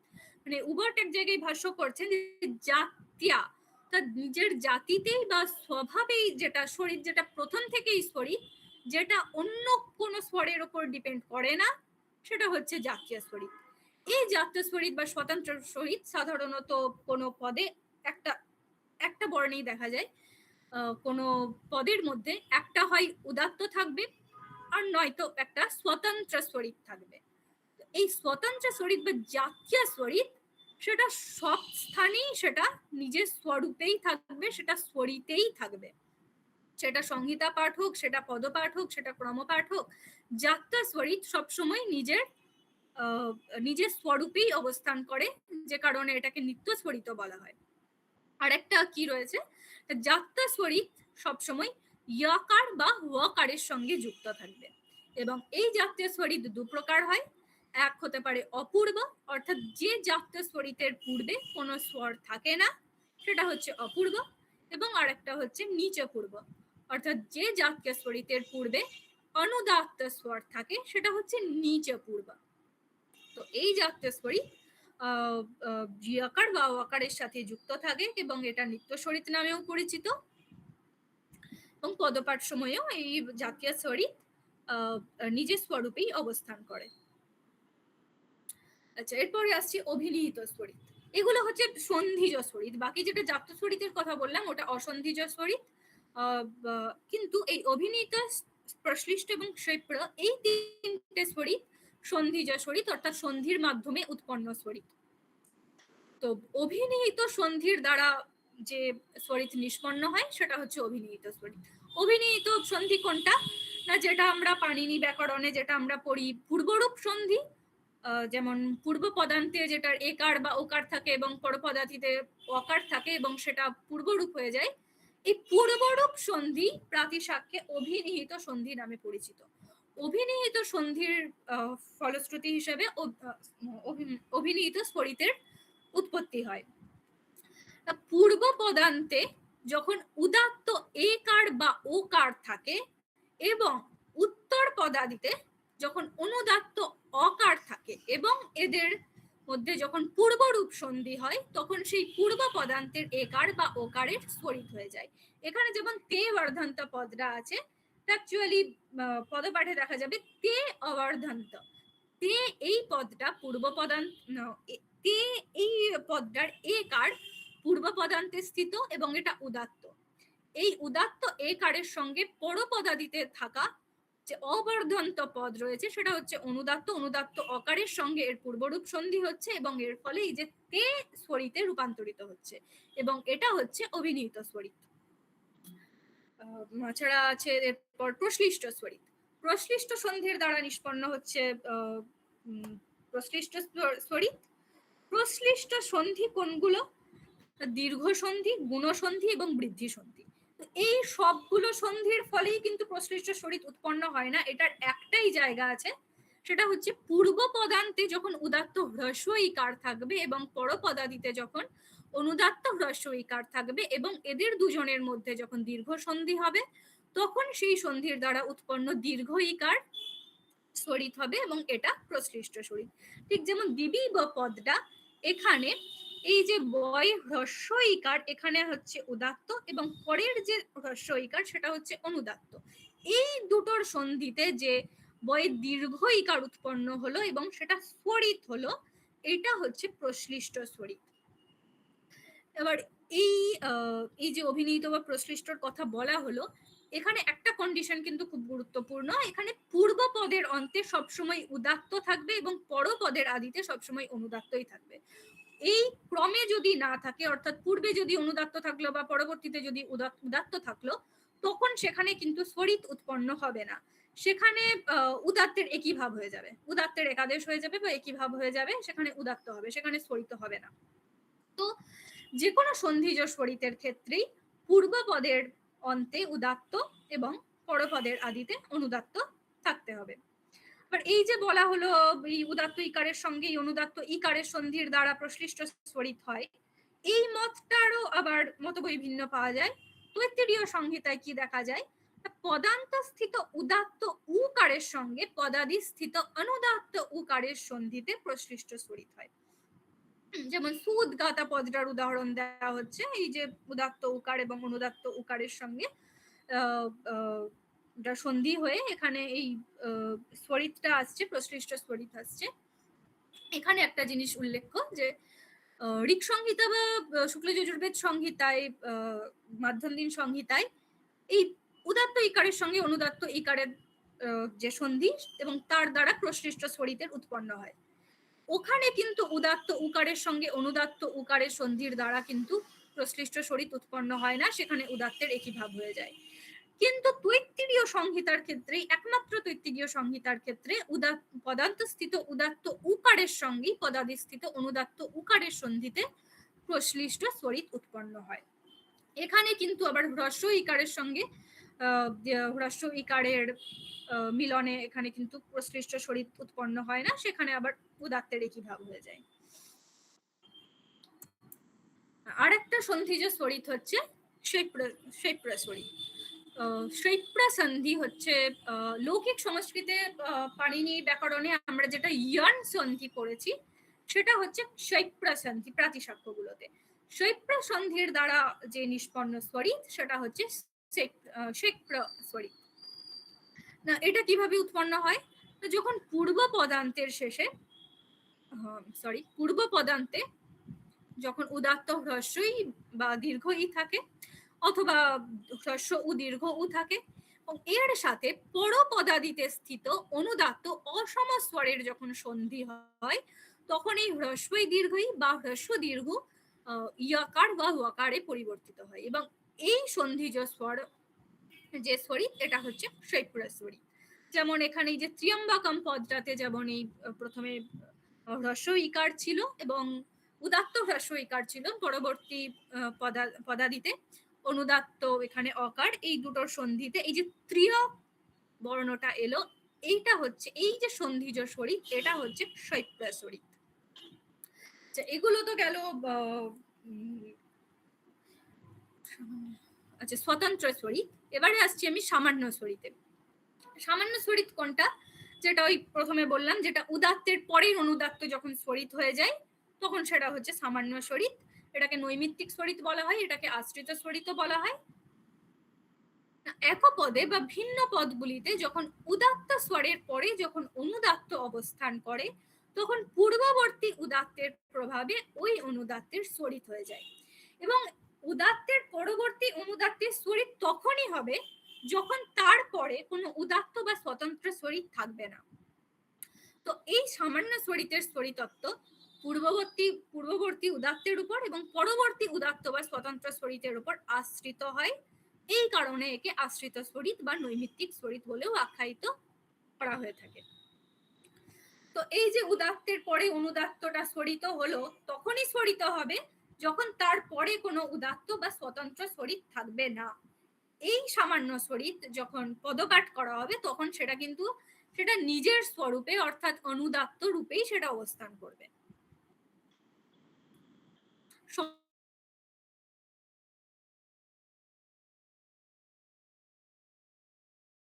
স্বতন্ত্র স্বরিত কিন্তু সামান্য স্বরিত অ্যাকচুয়ালি ওটা অনুদাত্ত, উদাত্তের পরের অনুদাত্ত স্বরিতে রূপান্তরিত হচ্ছে, যে কারণে পদপাঠ সময়ে ওই সামান্য স্বরিত কিন্তু নিজের স্বরূপ অনুদাত্ততেই অবস্থান করবে। আচ্ছা, এখানে কিছু ভেদ পাওয়া যায় সামান্য স্বরিতের, যেমন বৈবৃত্ত স্বরিত। এটা কি না, এই যে বলা হলো উদাত্তের পরবর্তী অনুদাত্তের স্বরিত হবে, সেখানে কিন্তু উদাত্তের অব্যবহৃত পরবর্তী অনুদাত্তই স্বরিত হবে। এটা একটা কন্ডিশন। কিন্তু যদি এই উদাত্ত এবং অনুদাত্তের মধ্যে যদি বিবৃত্তির ব্যবধান থাকে, সেখানেও বিবৃত্তির ব্যবধান থাকা সত্ত্বেও পূর্ব পদান্তের উদাত্তের প্রভাবে পরপদাদি অনুদাত্তের স্বরিত হয়ে যায়। এই স্বরিত পাদবৃত্ত বা বৈবৃত্তীয় স্বরিত হিসেবে পরিচিত হয়ে থাকে। যেমন এখানে ইয়হ ইন্দ্রহ, এখানে একটা স্বরের একটা গ্যাপ বা ব্যবধান রয়েছে, ব্যবধান থাকা সত্ত্বেও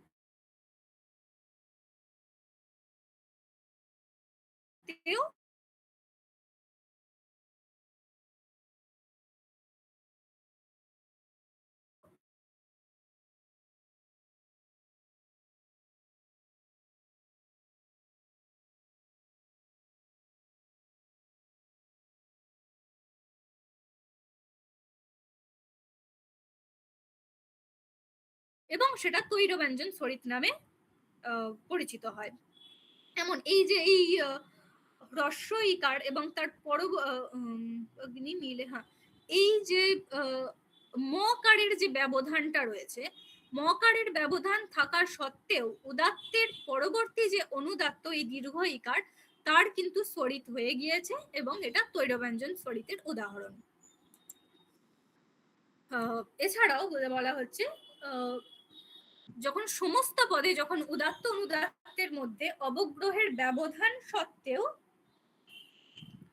যখন পূর্ব পদান্তের উদাত্তের প্রভাবে পরপদাদির অনুদাত্তে স্বরিত হয়, সেটা তৈরবিরাম স্বরিত।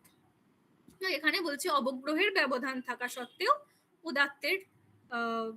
উদাত্তের পরবর্তী অনুদাত্ত স্বরিত হয়ে যাবে এবং এটা তৈরবিরাম স্বরিত। এছাড়াও তাথাভাব্য স্বরিতের কথা পাওয়া যাচ্ছে, এটা অবশ্য বাজুসর্ণী প্রাতিসাক্ষী এবং যাজ্ঞবল্ক্য শিক্ষাতে এর সত্তা স্বীকৃত হয়েছে। এটা কি না বলছে দ্বিউদাত্ত পদ, অর্থাৎ যে পদে দুটো উদাত্ত থাকছে, এরকম পদে উদাত্ত দ্বয়ের মধ্যে যদি অনুদাত্ত থাকে এবং ওই অনুদাত্ত যদি পূর্ব পদান্তে থাকে, তাহলে সেটা তাথাভাব্য স্বরিত। আর একটা পাওয়া যাচ্ছে প্রাতিহত স্বরিত। প্রাতিহত স্বরিত কোনটা? দুটো পদের মধ্যে যখন পূর্ব পদান্তে উদাত্ত এবং উত্তর পদাদিতে অনুদাত্ত থাকে এবং তারপরে উদাত্ত বা স্বরিত না থাকলে সেই অনুদাত্তের স্বরিত হয়ে যায়, এটা হচ্ছে প্রাতিহত স্বরিত। অবশ্য এই প্রাতিহত স্বরিত এবং তাতাভাব্য স্বরিত অনেক সময় তৈর ব্যঞ্জন স্বরিতেরই অন্তর্গত হয়ে যায়। তো কিছু কিছু জায়গাতেই এই স্বরিতগুলোর সত্তা স্বীকৃত হয়েছে। তৃতীয় প্রাতিসাক্ষ্যে প্রাতিহত স্বরিতের সত্তা আমরা দেখতে পাই। আচ্ছা, তো স্বরিত এখানে শেষ করছি। এরপরে আসছে প্রচয়। প্রচয় কি না, আমরা কি দেখে থাকি কোনো মন্ত্রে, স্বরিতের পরবর্তী অনুদাত্তের প্রচয় হয়ে থাকে। স্বরিতের পরবর্তী এক বা একাধিক অনুদাত্তের প্রচয় হয়, এবং এই প্রচয় কখন হয়? যখন তারপরে উদাত্ত কিংবা স্বতন্ত্র স্বরিত না আসে। তো এই প্রচয়ের উদাত্ত বৎ শ্রুতি হয়ে থাকে, অর্থাৎ উদাত্তের মতোই এর শ্রুতি হয় এবং এটাও অচিহ্নিত একটা স্বর। এই প্রচয় স্বর প্রচিত, প্রচহ, তান, নিচিত, উদাত্তময়, উদাত্ত শ্রুতি, একস্বর, একশ্রুতি ইত্যাদি নামে বিদ্বজ্জনের দ্বারা অভিহিত হয়েছে।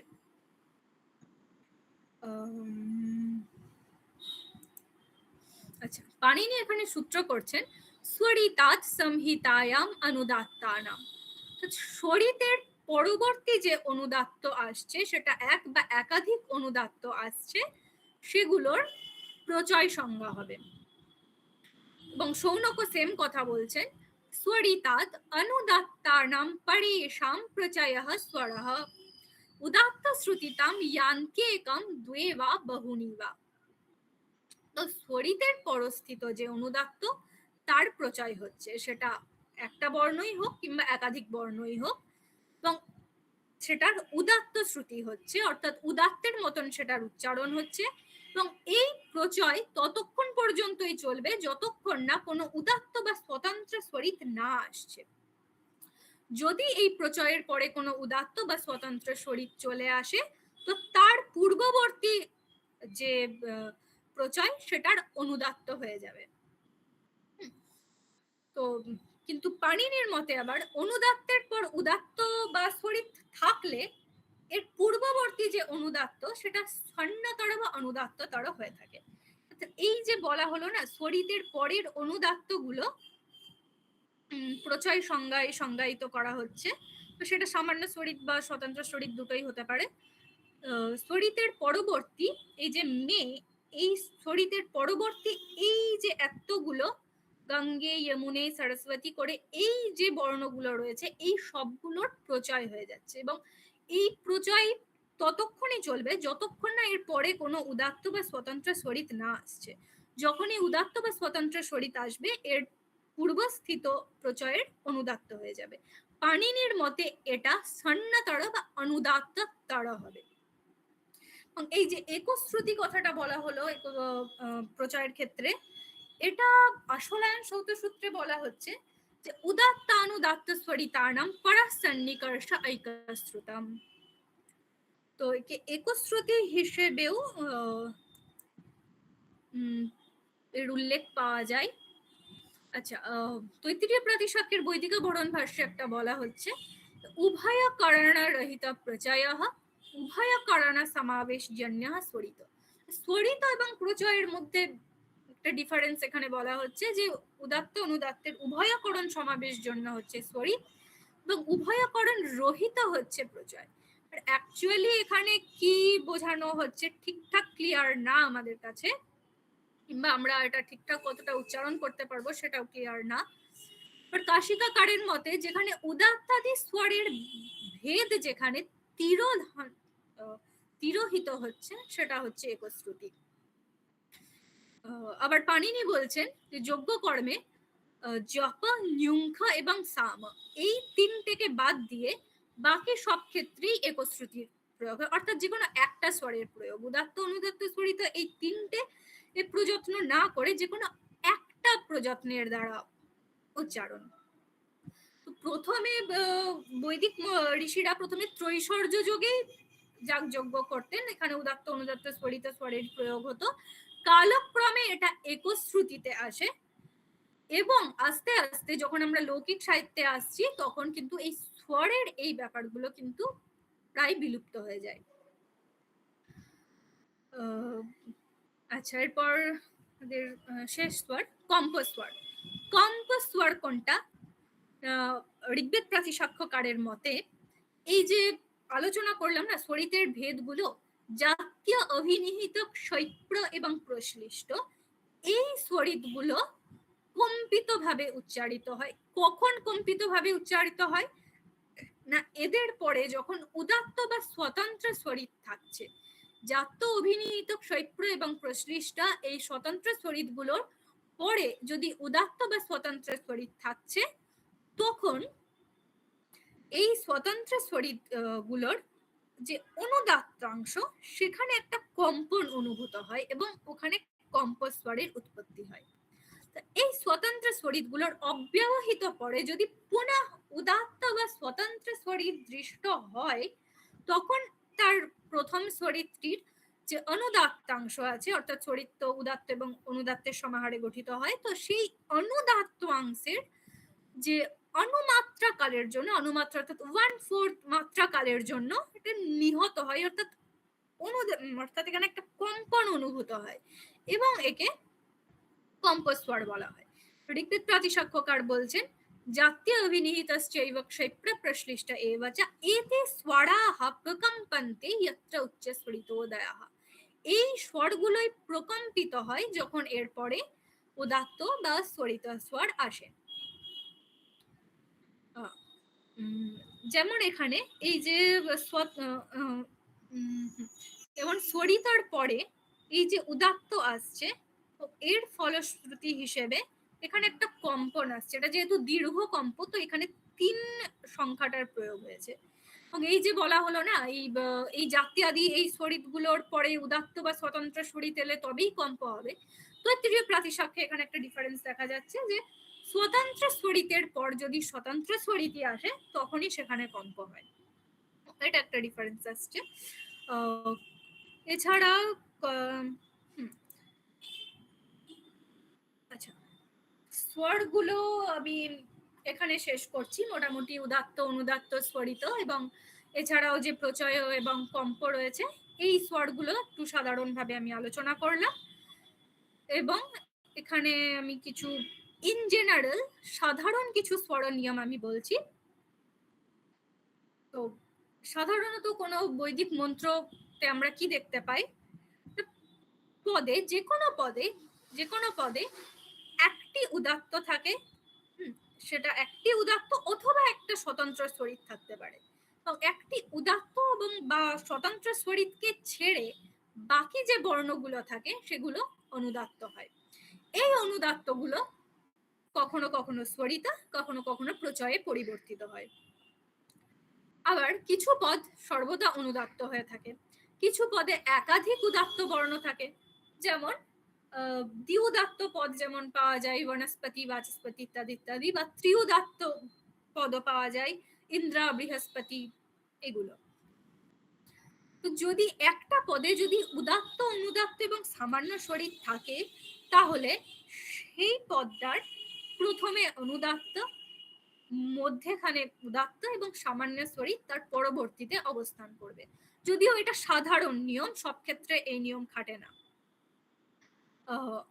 যখন একটি পদে উদাত্ত এবং সামান্য স্বরিত দুটো স্বর থাকবে তখন উদাত্ত পূর্বে অবস্থান করবে এবং সামান্য স্বরিত পরে অবস্থান করবে।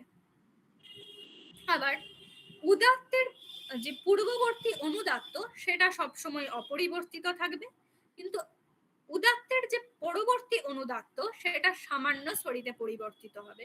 এটা আমি আগেও বললাম যে উদাত্তের পরবর্তী অনুদাত্ত সামান্য স্বরিতে পরিবর্তিত হবে, তখনই সামান্য স্বরিতে পরিবর্তিত হবে যখন ওই অনুদাত্তের পরে কোনো উদাত্ত বা স্বতন্ত্র স্বরিত থাকছে না।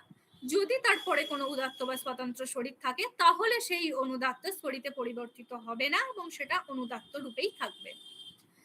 আর কি, স্বরিতের পরে আসা এক বা অনেক অনুদাত্তের প্রচয় সংজ্ঞা হয়ে থাকে এবং এর পরে কোনো উদাত্ত বা স্বতন্ত্র স্বরিত থাকলে তার পূর্বে একটি বর্ণ অনুদাত্ত হয়ে যায়, বাকিগুলোর উদাত্ত শ্রুতি হয়।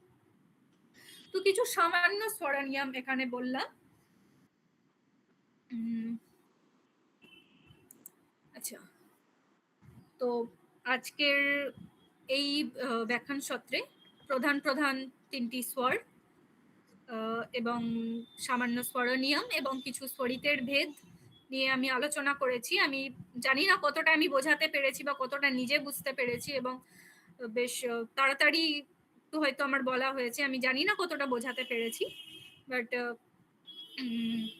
আর শ্রদ্ধেয় হরেকৃষ্ণ মিশ্র মহোদয়কে আমার আরো একবার প্রণাম এবং সম্বিত সংস্কৃতম প্রতিষ্ঠানকে আরো একবার ধন্যবাদ, এবং সন্দীপ দাদা এবং সুমন্ত ভাস্কর দাদাকেও অনেক ধন্যবাদ। আমি আমার বক্তব্য আজকের এখানেই শেষ করছি। ধন্যবাদ। অসংখ্য ধন্যবাদ জানাই, শুধুমাত্র মানে বিষয়ের জন্য না, যে এত একটি মানে বিশাল বহু একটি বিষয়কে এত সুন্দরভাবে উপস্থাপনা করার জন্য। তো বিষয় নিয়ে আমি বেশি কিছু বলবো না, বিশেষ করে এত বড় একটা টপিক মাত্র 1 ঘন্টা 15 মিনিট সময় দেওয়া হয়েছিল। তো আপনি যত সময় সম্পূর্ণ করেছেন তার জন্য সত্যিই খুব মানে অত্যন্ত ভালো লাগলো। তাই বিষয় বিশ্লেষণের জন্য আমাদের সম্বিত সংস্কৃত প্রতিষ্ঠানের যিনি অধ্যক্ষ, সকলেরই প্রিয় ছাত্র বাৎসল্য প্রফেসর হরেকৃষ্ণ মিশ্র স্যার, ওনাকে আমি অনুরোধ জানাই যে আপনি আপনার মত উপস্থাপন করুন স্যার। ধন্যবাদ। ধন্যবাদ স্যার। ধন্যবাদ। শুনতে পাচ্ছে? শোনা যাচ্ছে? হ্যাঁ, শোনা আচ্ছা, যাচ্ছে। শুনছি। হ্যাঁ।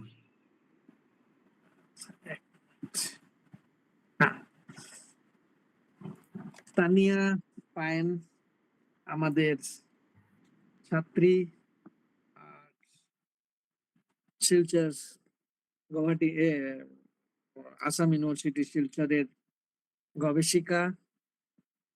আর আমাদের এই সম্বিত সংস্কৃত কার্যক্রমের আজকের বক্ত্রী খুব সুন্দরভাবে নিজের যা গবেষণার উপলব্ধি, গবেষণার বিষয় রেখেছেন।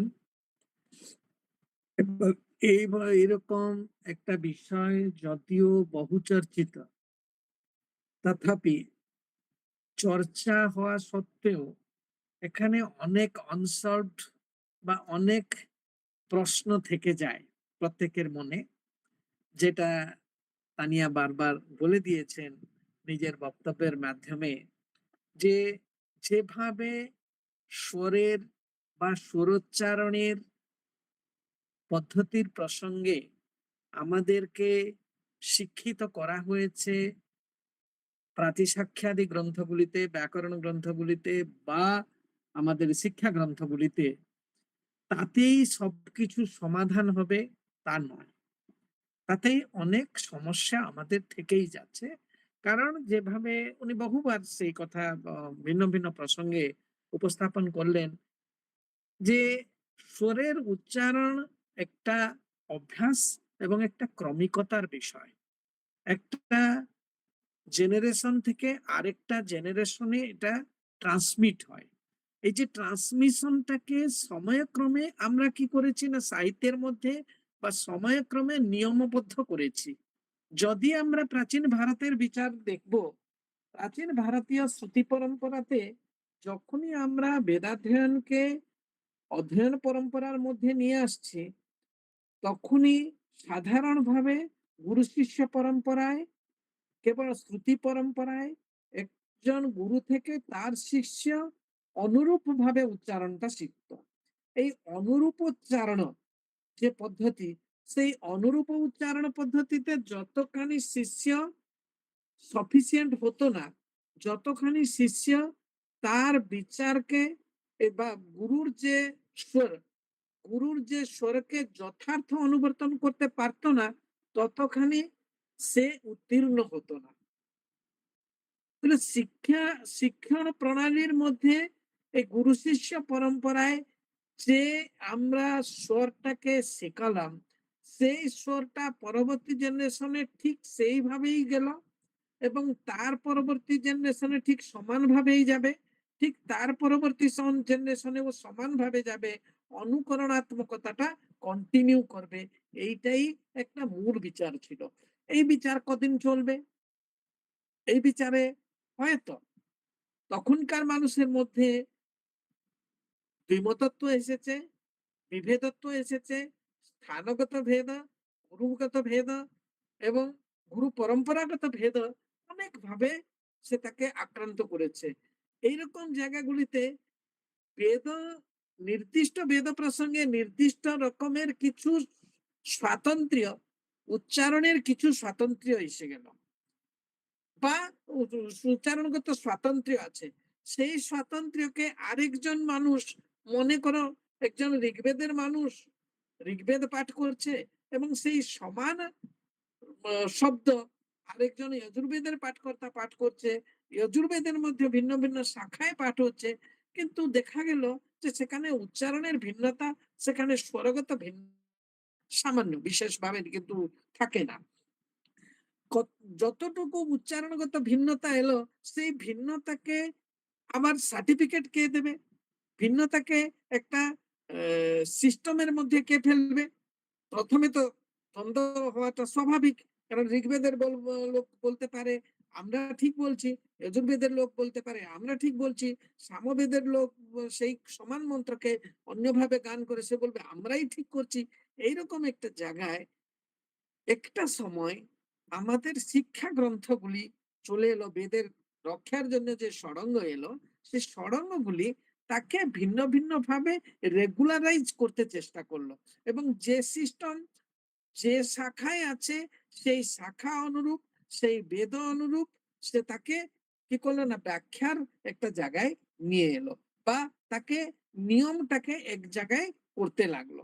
এই নিয়মের মধ্যে যখনই থিওরিটিক্যাল কথায় চলে এলাম, আমরা যখনই শিক্ষা গ্রন্থে চলে আসছি, ব্যাকরণ গ্রন্থে চলে আসছি, তখনই কিন্তু থিওরিটিক্যাল নলেজ উপরে আমরা চলে এলাম। আর আমরা প্র্যাকটিক্যাল নলেজটাকে হয়তো আমাদের দুর্বলতা থেকে হোক, আমাদের পরের জেনারেশনের গ্রহণ ক্ষমতার অভাবের কারণে হোক, গ্রহণ ক্ষমতার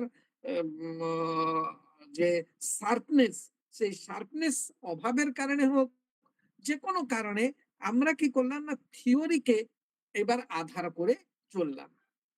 যেটা আমরা আলোচনা প্রসঙ্গে দেখলাম, আমরা অনেক রকমের থিওরি চলে এলো। এই থিওরি গুলো প্রাথমিকভাবে আমাদের সংস্কৃত সাহিত্য যেরকম, আমাদের প্রায় সমস্ত জিনিস যেরকম পরম্পরা থেকে আমরা সাহিত্যে আসি, সাহিত্য থেকে বা কোনো নিয়ম থেকে আমরা পরম্পরা সমাজকে চালাই না। আমাদের পরম্পরা চলতে থাকে, পরম্পরা চলতে চলতে আমরা সাহিত্য সৃষ্টি করি, পরম্পরা চলতে চলতে আমরা ব্যাকরণ সৃষ্টি করি, পরম্পরা চলতে চলতে আমরা সেটাকে থিওরির মধ্যে নিয়ে আসি। আগে প্র্যাকটিক্যাল, পরে থিওরি, এই সিদ্ধান্তে আমাদের বিষয়গুলি চলে। তাহলে এই যে আগে প্র্যাকটিক্যাল যে জিনিস ছিল, সেই প্র্যাকটিক্যাবিলিটিটা হয়তো আজও সংরক্ষিত আছে ভিন্ন ভিন্ন গুরুকুলগুলিতে, এবং যারা সস্বর বেদপাঠী, সেই সস্বর বেদপাঠীদের মধ্যেও ভিন্ন ভিন্ন সম্প্রদায় আছে। এবং আমি বলবো সামবেদের জন্য খুব সুন্দর পরম্পরা বেঙ্গলের ছিল। বেঙ্গলের সুন্দর সামবেদ পাঠের পরম্পরা ছিল। অবশ্য এখনই প্রায়তঃ সে জীর্ণ অবস্থায় চলে গেছে। এবং সামবেদের অতিরিক্ত যজুর্বেদের যদি উচ্চারণ প্রসঙ্গ দেখবো, যদি মন্ত্রপাঠ প্রসঙ্গ দেখবো, সেখানে দক্ষিণ ভারত তো ডেফিনেটলি একটা স্বাতন্ত্র্য রেখেছে। উত্তর ভারত একটা খুব ভালো ট্র্যাডিশন রেখেছে আজও, যার মূল এখনই আমরা বলতে পারি বনারস ঘরানা যেগুলো আছে, মাধবদেব সংহিতা এবং কান্ন সংহিতা আছে। এবং কান্ন সংহিতা একটা উচ্চারণ পদ্ধতি যেগুলো আছে ওড়িশা, তার একটা স্বতন্ত্র আছে। যাই হোক, এই যে স্বাতন্ত্র্য, সেই স্বাতন্ত্র্য শাখাভেদে এবং স্বাতন্ত্র্য কোন এই জিওগ্রাফিক্যাল চেঞ্জ বা স্থানভেদেও একটু পরিবর্তন হয়েছে। এবং আমরা থিওরিতে যদি সম্পূর্ণভাবে যাব, অনেক সময় আমরা প্র্যাকটিক্যালি যখন উচ্চারণ দেখব, সেখানে অনেক সময় আমরা তাকে যোগ করতে পারবো না, অর্থাৎ খুব নিশ্চিতভাবে আমরা তাকে বলতে পারবো না যে থিওরিতে যেটা বলা আছে এইটা এখানে হয়েছে। এখনই তার অভাব আছে, যে কারণে আমরা অনেক সময় এই যে বৈদিকেশ্বর অধ্যয়ন, বৈদিকেশ্বর শিক্ষণ যে পরম্পরা, সেই পরম্পরাকে গুরু শিষ্য পরম্পরাকেই মানতে হয়। যাই হোক, এই আলোচনার মধ্যে অনেক কথা তো তানিয়া বলেছেন। তার মধ্যে একটা কথা, যে উনি যখনই বলছিলেন যে স্বরিতের উচ্চারণ প্রসঙ্গে উদাত্ত অনুদাত্তের যে বিভাগীকরণ, সুন্দরভাবে দু রকমের বিভাগীকরণ, যে আদি অর্থ উত্তরার্ধ প্রসঙ্গ যেটা বলেছিলেন, সুন্দরভাবে দুরকম মডেল দিয়েছেন। যে model is very appreciable model. দুটোই মডেল আমার তো মনে হয় যুক্তিসঙ্গত। যাই হোক, কিন্তু শাস্ত্রগুলি প্রথম মডেলটাকেই মেনে নিয়েছে। আমরা সেইভাবেই, আমাদের থিওরিস্ট যেগুলো বলেছে আমরা সেইভাবেই যাব। এবার সেখানে দুটো কথা উনি বলেছিলেন, যে একটা তিলতণ্ডুল ন্যায় আর একটা ক্ষীরোদ্দনা ন্যায়, আর ৩-৪টে ন্যায় বলেছেন, দধিগুড় ন্যায়। এই ন্যায়ে তার উচ্চারণটা হবে। এখানে খুব সুন্দরভাবে এই যে শব্দগুলো প্রয়োগ করেছেন, এই তিলতণ্ডুল ন্যায় একটু মানে কন্ট্রাডিক্টরি ক্ষীরোদন ন্যায়কে। তিলতণ্ডুল ন্যায়টা হচ্ছে কি, তিলের তিল সঙ্গে তণ্ডুল মিলিয়ে আছে। তিল ক্যান বি সেপারেবল। তিলটাকে যদি আমরা বহু কষ্ট করে তিলকে তণ্ডুল থেকে আমরা তাকে আলাদা করতে পারবো। অর্থাৎ এই মত যারা তিলতণ্ডুল মতের কথা যারা বলছেন, অর্থাৎ সেখানে উদাত্ত এবং অনুদাত্ত এ দুটো স্পষ্টাক্ষরে আলাদা হবে, এক হবে আবার আলাদা হবে। অর্থাৎ ইউ ক্যান সেপারেট ইট অর্থাৎ একজন যদি খুব মাইনুটলি দেখবে, সে তার ভেদকে লক্ষ্য করতে পারবে। অর্থাৎ ইউ শুড প্রনাউন্স ইট দি ইয়ে সরিতা লাইক দিস, যেখানে আমরা দুটোকে বিভাগ করে খুব মাইনুটলি দেখলে আমরা দুটোকে আলাদা করে দেখতে পারবো। দ্বিতীয় কথা হচ্ছে, কিন্তু দ্বিতীয় মতটা সে কথা বলছে না। দ্বিতীয় মত বলছে ক্ষীরোদানা। ক্ষীরোদানা যখনই ক্ষীরের সঙ্গে ওদানা, ক্ষীরের সঙ্গে ওদান মানে পায়েস যাকে আমরা বলি, ক্ষীরোদানা যে ন্যায়, সে ন্যায় কিন্তু নন সেপারেবিলিটি। ক্ষীরোদানা যখনই পায়েস হয়ে গেল, আর আমরা সেখান থেকে চালকে বের করতে পারবো না, দুধকে আলাদা করতে পারবো না। অর্থাৎ এখানে যে মত আছে, এই মতের ডিফারেন্স হচ্ছে কি না, ইনি বলছেন না আর তুমি বুঝতে দেবে না, তুমি সেইরকম উচ্চারণ করবে উদাত্ত এবং অনুদাত্তকে, প্রথম অংশ এবং দ্বিতীয় অংশকে, যেখানে আর কাউকে তুমি বুঝতে দেবে না যে সেখানে দুটো উদাত্ত ও অনুদাত্ত দুটো জিনিস একসঙ্গে আছে বলে। সে স্বতন্ত্র স্বতন্ত্র কথা আপনি বলেছিলেন। আরেকটা হচ্ছে দধি গুঁড়া। দধি গুঁড়াও ঠিক ক্ষীরোদনের মতো। দধির সঙ্গে গুড় যখনই আমরা মিলিয়ে দেব, সে তার টেস্ট, দধির টেস্ট গুড়ের উপরে এবং গুড়ের টেস্ট দধির উপরে, এ উভয়কে ইম্প্যাক্ট করবে। অর্থাৎ উদাত্তত্ব অনুদাত্তকে ধরে রাখবে, অনুদাত্তত্ব উদাত্তত্বকেও ধরে রাখবে। অর্থাৎ এই দুটোর মধ্যে সেই ভেদটাকে লক্ষ্য করতে পারবে না। অর্থাৎ এইরকম ভাবে যদি আমরা প্রত্যেক কথাকে যেভাবে তানিয়া পাইন আলোচনা করলেন, আলোচনার মধ্যে নেব, উনি অনেকটা বিশাল বড় বিষয়কে ধরেছিলেন, যার জন্য হয়তো এগুলো আর একটু আলোচনা করতে পারলেন না, আর অতটা সময় দিতে পারেননি ওনাকে। যাই হোক, আর তানিয়াকে অশেষ ধন্যবাদ, এবং তানিয়া সুন্দরভাবে কথাকে উপস্থাপন করেছেন। আরেকটা কথা বলবো, যখনই বলতে যাচ্ছেন আরেকটু ছোট করে নেবেন বিষয়, আর তাকে ভালো করে বলবেন। কারণ অনেক কথা বলার আর ছিল, তার কথা থেকে বুঝে পড়ছিল আরো জানে আরো বলবো, কিন্তু বলতে পারছি না, কারণ টাইম আমাকে আটকাতে হচ্ছে। কারণ শেষের দিকে খুব স্পিডে তাকে বলতে হলো, কারণ নিজেই সে দেখছে টাইম হয়ে গেছে, টাইম বেরিয়ে গেছে। যাই হোক, কেন আমরা তার আগে থেকে প্ল্যান করে নেবো, আর একটু ছোট বিষয়টাকে করে নেব।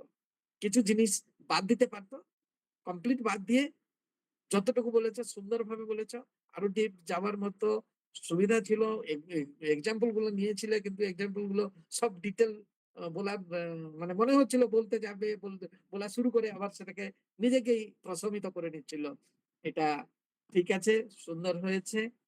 আর এরকম যে প্রচেষ্টা সুমন্ত ভাস্করজি আর সন্দীপ আর আমাদের বন্ধুরা যেগুলো করছে, খুব ভালো একটা কার্যক্রম চলছে।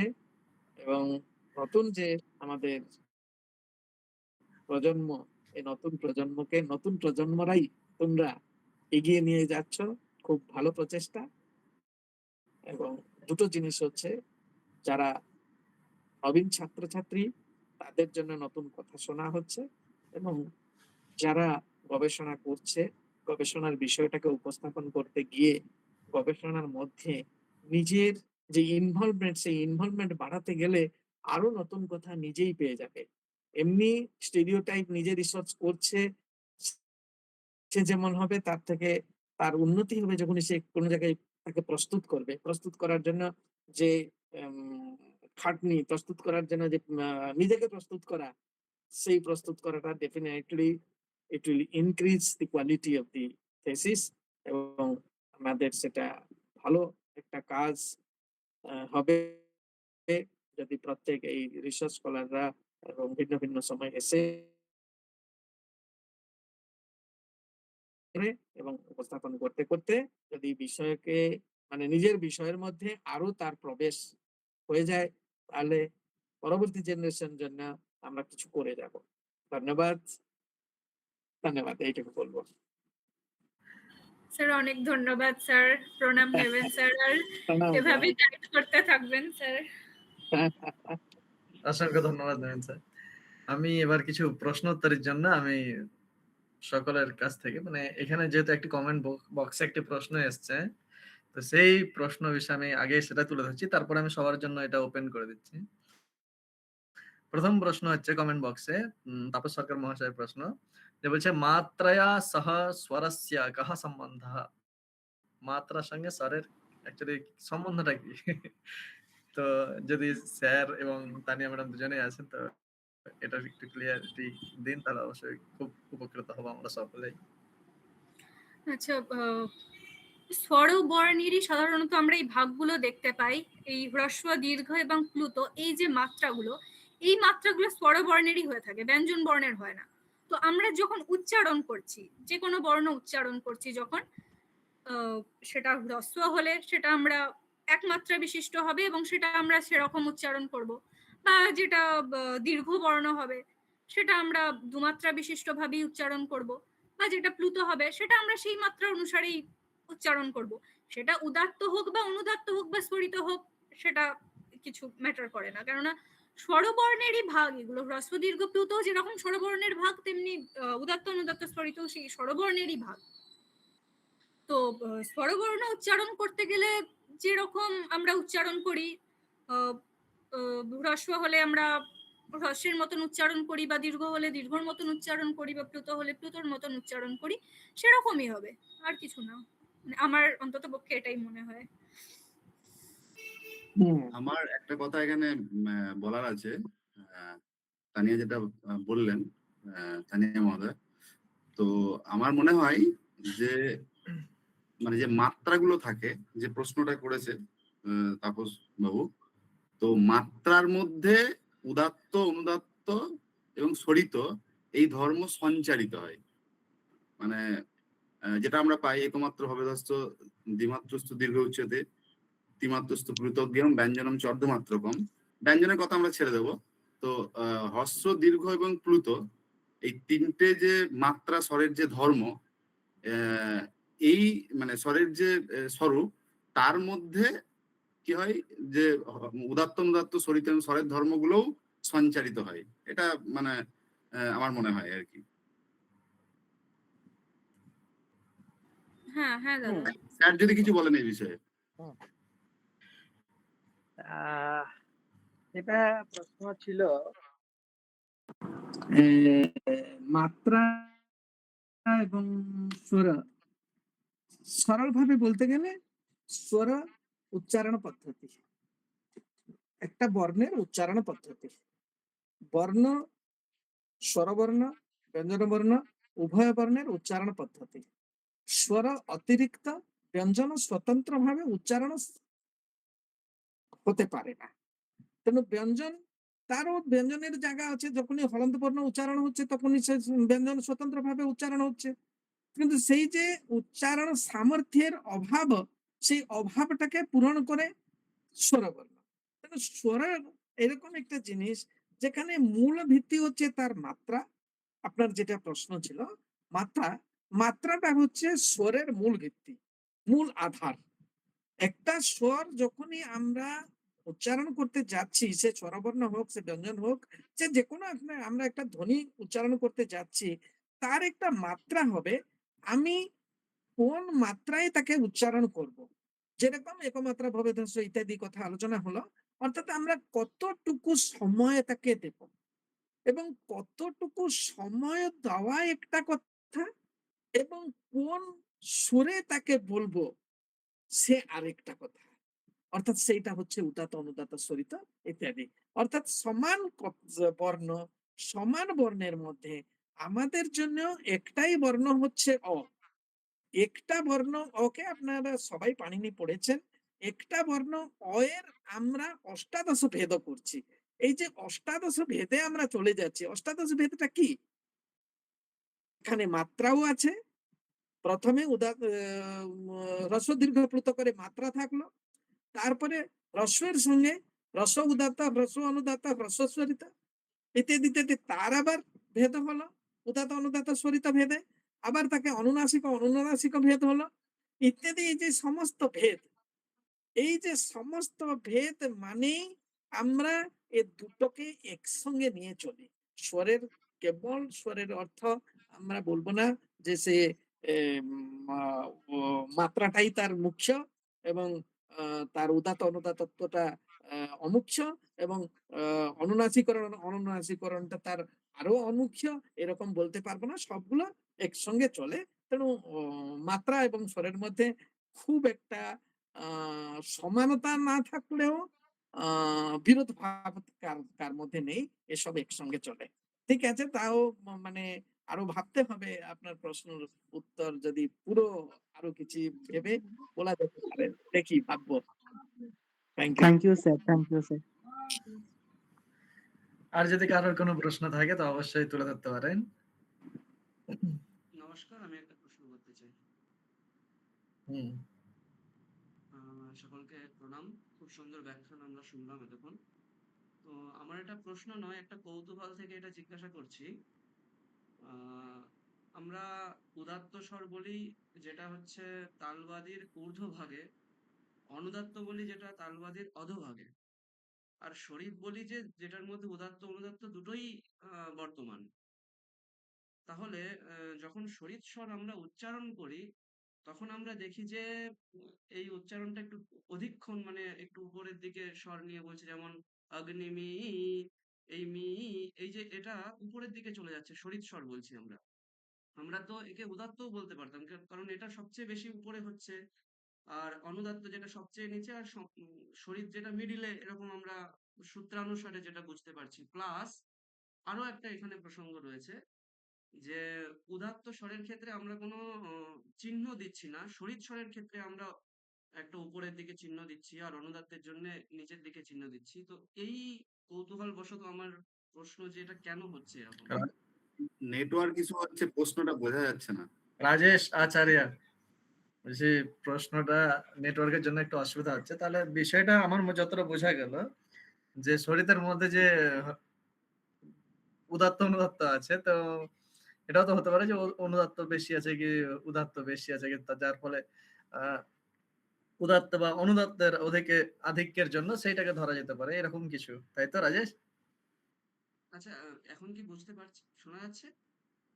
তুমি কি বলবো আরেকবার? হ্যাঁ, নেটওয়ার্কের একটু অসুবিধা তো। তো এই বিষয়ে কারোর কোনো মতামত? সন্দীপ দা, তানিয়া ম্যাম, স্যার?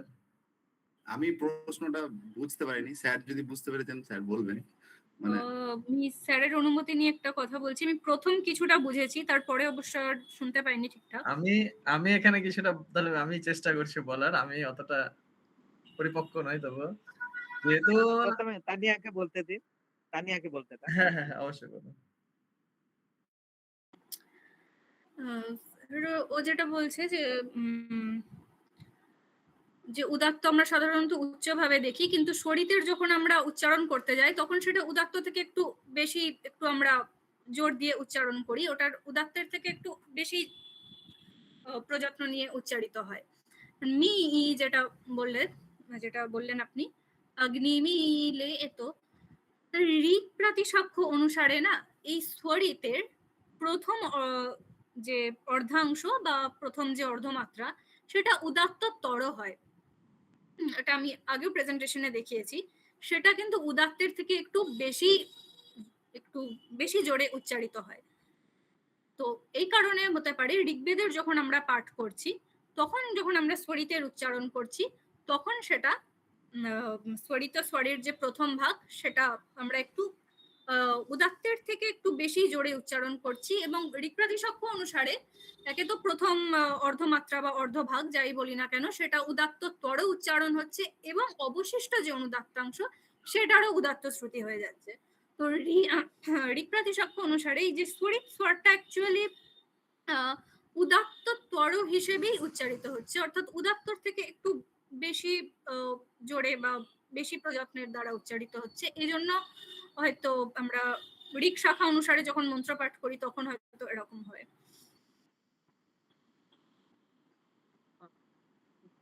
বুঝতে পারলাম, কিন্তু সুমন্ত মানে তাহলে এখানে যে সমাহার বা আমরা বলি শরীর হচ্ছে, যেখানে উদাত্ত অনুদাত্ত দুটোরই সম্বন্ধ থাকছে, সেটা তো আর হচ্ছে না, এখানে উদাত্তই হয়ে যাচ্ছে, এটা মানে উদাত্তের উপরে উঠে যাচ্ছে শরীর স্বরটা। হ্যাঁ, ঋগ্বেদ প্রাতিশাখ্যের মতে এরকমই। এই ঋক শাখা, ঋগ্বেদ প্রাতিশাখ্য আসলে ঋগ্বেদের সকল শাখার যে শৈশরীয় উপশাখার সঙ্গে সম্বন্ধযুক্ত, এই শাখা অনুসারে এরকমই হচ্ছে। আর আমরা স্বর চিহ্নটা যেটা দিচ্ছি ওটা উদাত্তের জন্য দিচ্ছি না, অথচ শরিতের জন্য দিচ্ছি এবং অনুদাত্তের জন্য দিচ্ছি। এরকম কেন? এটা কারণ যেটা হওয়া উচিত এটা ছিল কি আমার কোনো যা মনে প্রশ্ন? হয় যে ওই যেখানে উপরের দিকে আমরা বলছি সেখানে উপরে স্বর হতে পারে, আর যেখানে অনুদাত্ত বলছি সেখানে নিচে স্বর হতে পারে, কিন্তু আমরা শরিতের জন্য স্বর দিচ্ছি বাট উদাত্তের জন্য দিচ্ছি না। উম, আমি কি বোঝাতে পারলাম ব্যাপারটা? হ্যাঁ, বোঝা যায় মোটামুটি। তো আমি আমি যে উত্তরটা দিচ্ছিলাম ওটা তানিয়া ম্যাডামের ওই বিষয়টা পুরোটাই কভার করেছেন। স্বরের আচ্ছা, ব্যাপারে এই বিশেষ যে করে হ্যাঁ, স্যার বলুন প্লিজ। স্যার কিছু হ্যাঁ, বলুন স্যার। হ্যাঁ, এই যে পরবর্তী কথাটা ৩ এটা একটা ভীষণ প্রশ্ন।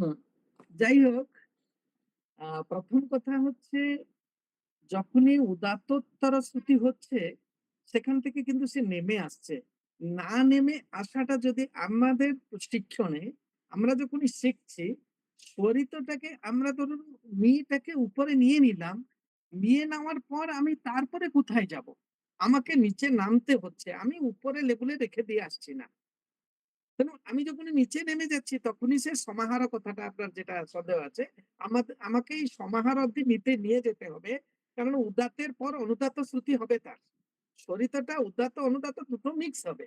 কারণ উদাত্ত যখনই আছে প্রথমে সাধারণভাবে আমাদের একটা পদের মধ্যে একটা উদাত্ত বর্ণ থাকবে। এ হচ্ছে কমন প্রিন্সিপল। আপনি যেটা স্বরচিহ্ন কেন দেওয়া হলো না তার এটাই সলিউশন যে যেহেতু একটা উদাত্ত বর্ণ ফিক্সড এবং যে উদাত্ত বর্ণটা আমরা তার রুট থেকে বুঝতে পারবো সেখান থেকে কোনটা আদিউদাত্ত হবে, কোনটা অন্তদাত্ত হবে, কোনটা মধ্যদাত্ত হবে, মূল পদ্ধতি থেকে আমাদের জানা আছে উদাত্তটা ফিক্স। উদাত্তের অতিরিক্ত সমস্ত স্বর একটা পদের অনুদাত্ত হবে এবং তাহলে অনুদাত্ত ভিন্ন ভিন্ন আছে। অনুদাত্ত উদাত্তের আগে অনুদাত্ত থাকতে পারে, উদাত্তের পরে অনুদাত্ত থাকতে পারে, সে স্বতন্ত্র ইত্যাদি ইত্যাদি প্রসঙ্গ আলোচনা হয়েছে, আমি যাচ্ছি না। এই যে পরবর্তী কথায় আসছে উদাত্তের পরে যে অনুদাত্ত আছে তার যে স্বরিত হবে, অর্থাৎ যখনই আমরা তাকে স্বরিত করতে যাচ্ছি সে অরিজিনালি সেই বর্ণটা কি আছে, সেই স্বরটা কি আছে, অনুদাত্ত আছে। কারণ একটা উদাত্তের অতিরিক্ত সমস্ত বর্ণ হচ্ছে অনুদাত্ত। সেই অনুদাত্তটাকে আমি স্বরিত করছি। আমি ছিলাম কোথায়? ঠিক তার পূর্বপন্নে আমি একটা হাই পিচে ছিলাম, আমি একটা উঁচু জায়গায় ছিলাম। উঁচু জায়গা থেকে আমি কি করব না, আমি আরেকটু মানে লাফ দেব।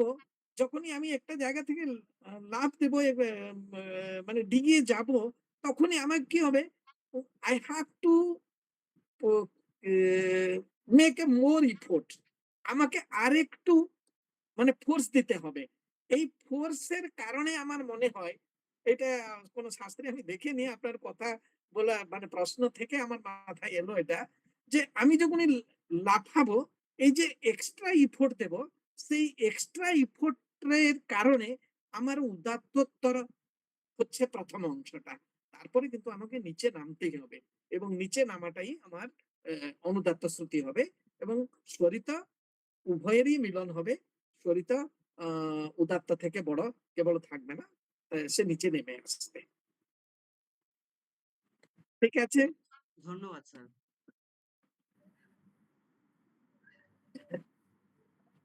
আমি একটু রাজেশ অধিকারীর ব্যাপারে ওনার ব্যাপারে কিছু বলতে চাই। সরাসরি ও ক্যামেরার সামনে আসেন না উনি। তো অ্যাকচুয়ালি উনি সংগীত সংস্কৃতের যে মিডিয়া অপারেট করছেন, যেমন রেকর্ডিং হ্যাঁ। বা YouTube বা এই সকল বিষয়ে উনি আছেন সম্পূর্ণরূপে। আর এখন জয়পুর CSU এর মানে আন্ডারে যে জয়পুর ক্যাম্পাসে উনি এখন অদ্বৈত বেদান্ত বিভাগে অ্যাসিস্ট্যান্ট প্রফেসর রূপে নিযুক্ত আছেন। ধন্যবাদ স্যার, রাজেশ অধিকারী স্যার। ধন্যবাদ। ধন্যবাদ। এরপরে সত্র সমাপ্তির দিকে আমরা চলেছি, তাই আমি সন্দীপ সরকার মহাশয়কে আমি অনুরোধ জানাবো সন্দীপ সরকার মহাশয় উনি আমাদের এই যে সম্বিত সংস্কৃত, সেই সম্বিত সংস্কৃতে উনি একজন অত্যন্ত মানে কি বলবো যে পরিচালক মুখ্য রূপে আমি বা আমরা যেকোনো কিছু করতে আমরা অবশ্যই সন্দীপ দাস আমরা আলোচনা করি। উনি এখন সম্প্রতি কাজী নজরুল বিশ্ববিদ্যালয়ে প্রফেসর পদে তিনি নিযুক্ত রয়েছেন। উনাকে আমি অনুরোধ জানাই যে সকলকে ধন্যবাদ জ্ঞাপন করার জন্য। নমস্কার। আজকের আলোচনা চক্রে উপস্থিত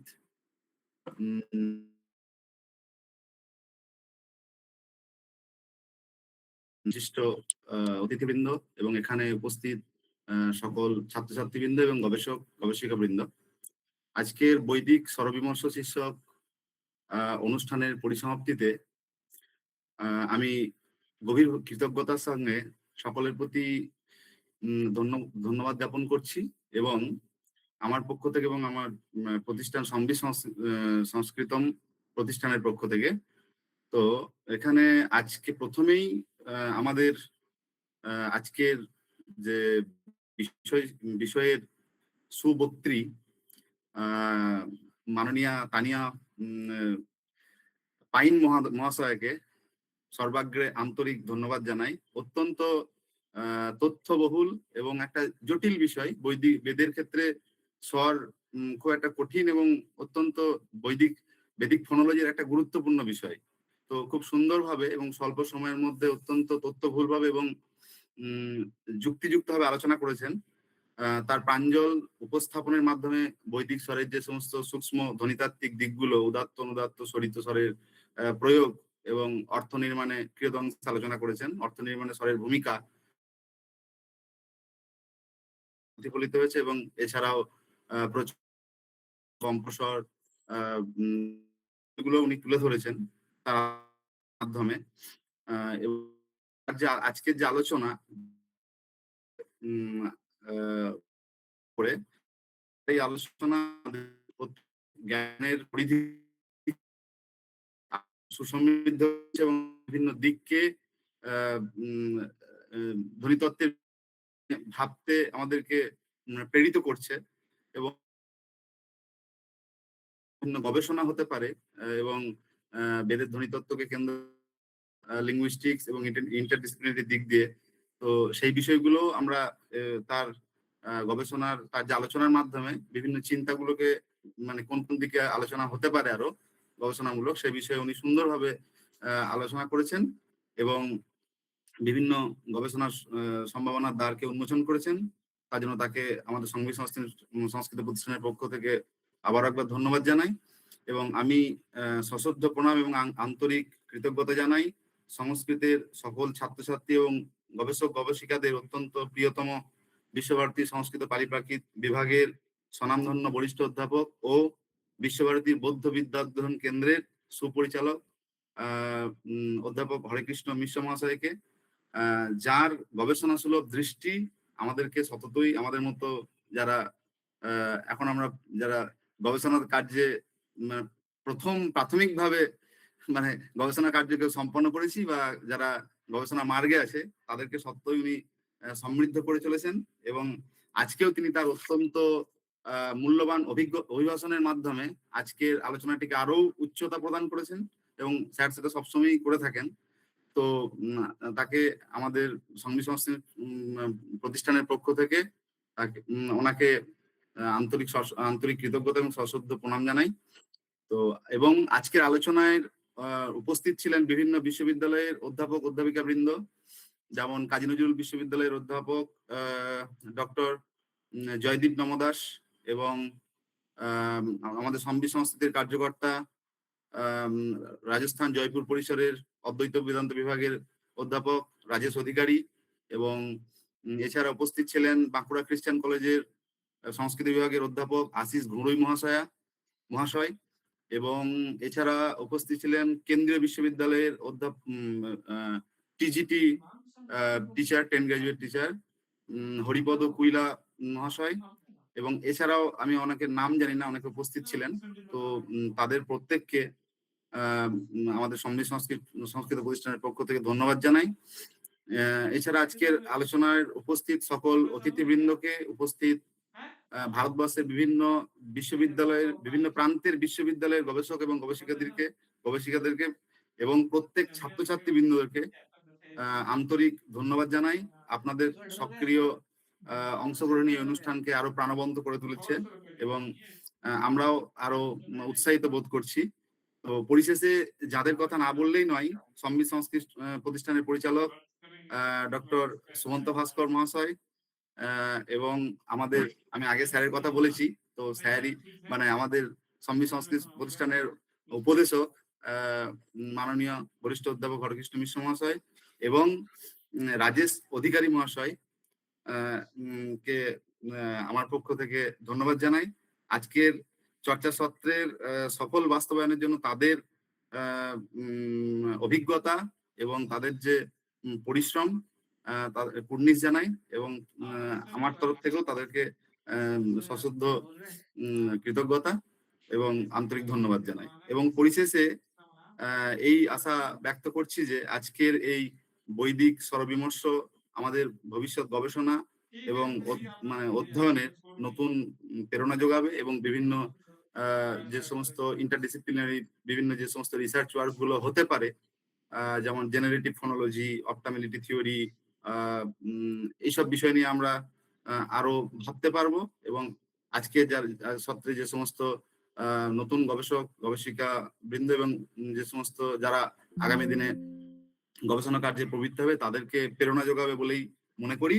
আপনাদের সকলকে পুনরায় ধন্যবাদ জানিয়ে আমি আমার বক্তব্য শেষ করছি এবং আজকে শান্তি মন্ত্রের মাধ্যমে আজকে চর্চা সত্রের সমাপন করব এবং খুব তাড়াতাড়ি আমরা আবার পরবর্তী লেকচারের আয়োজন করব কোনো একটা ইন্টারেস্টিং বিষয়ের উপর। তো শান্তি মন্ত্রের মাধ্যমে আমরা আজকে বিরতি নেব। সর্বে ভবন্তু সুখিনঃ, সর্বে সন্তু নিরাময়াঃ, সর্বে ভদ্রাণি পশ্যন্তু, মা কশ্চিৎ দুঃখভাগ্ ভবেৎ। ওম শান্তিঃ শান্তিঃ শান্তিঃ। হরি ওম তৎসৎ। সকলকে শুভরাত্রি জানিয়ে আজকের চর্চা সত্র এখানে সমাপ্ত করছি। নমস্কার।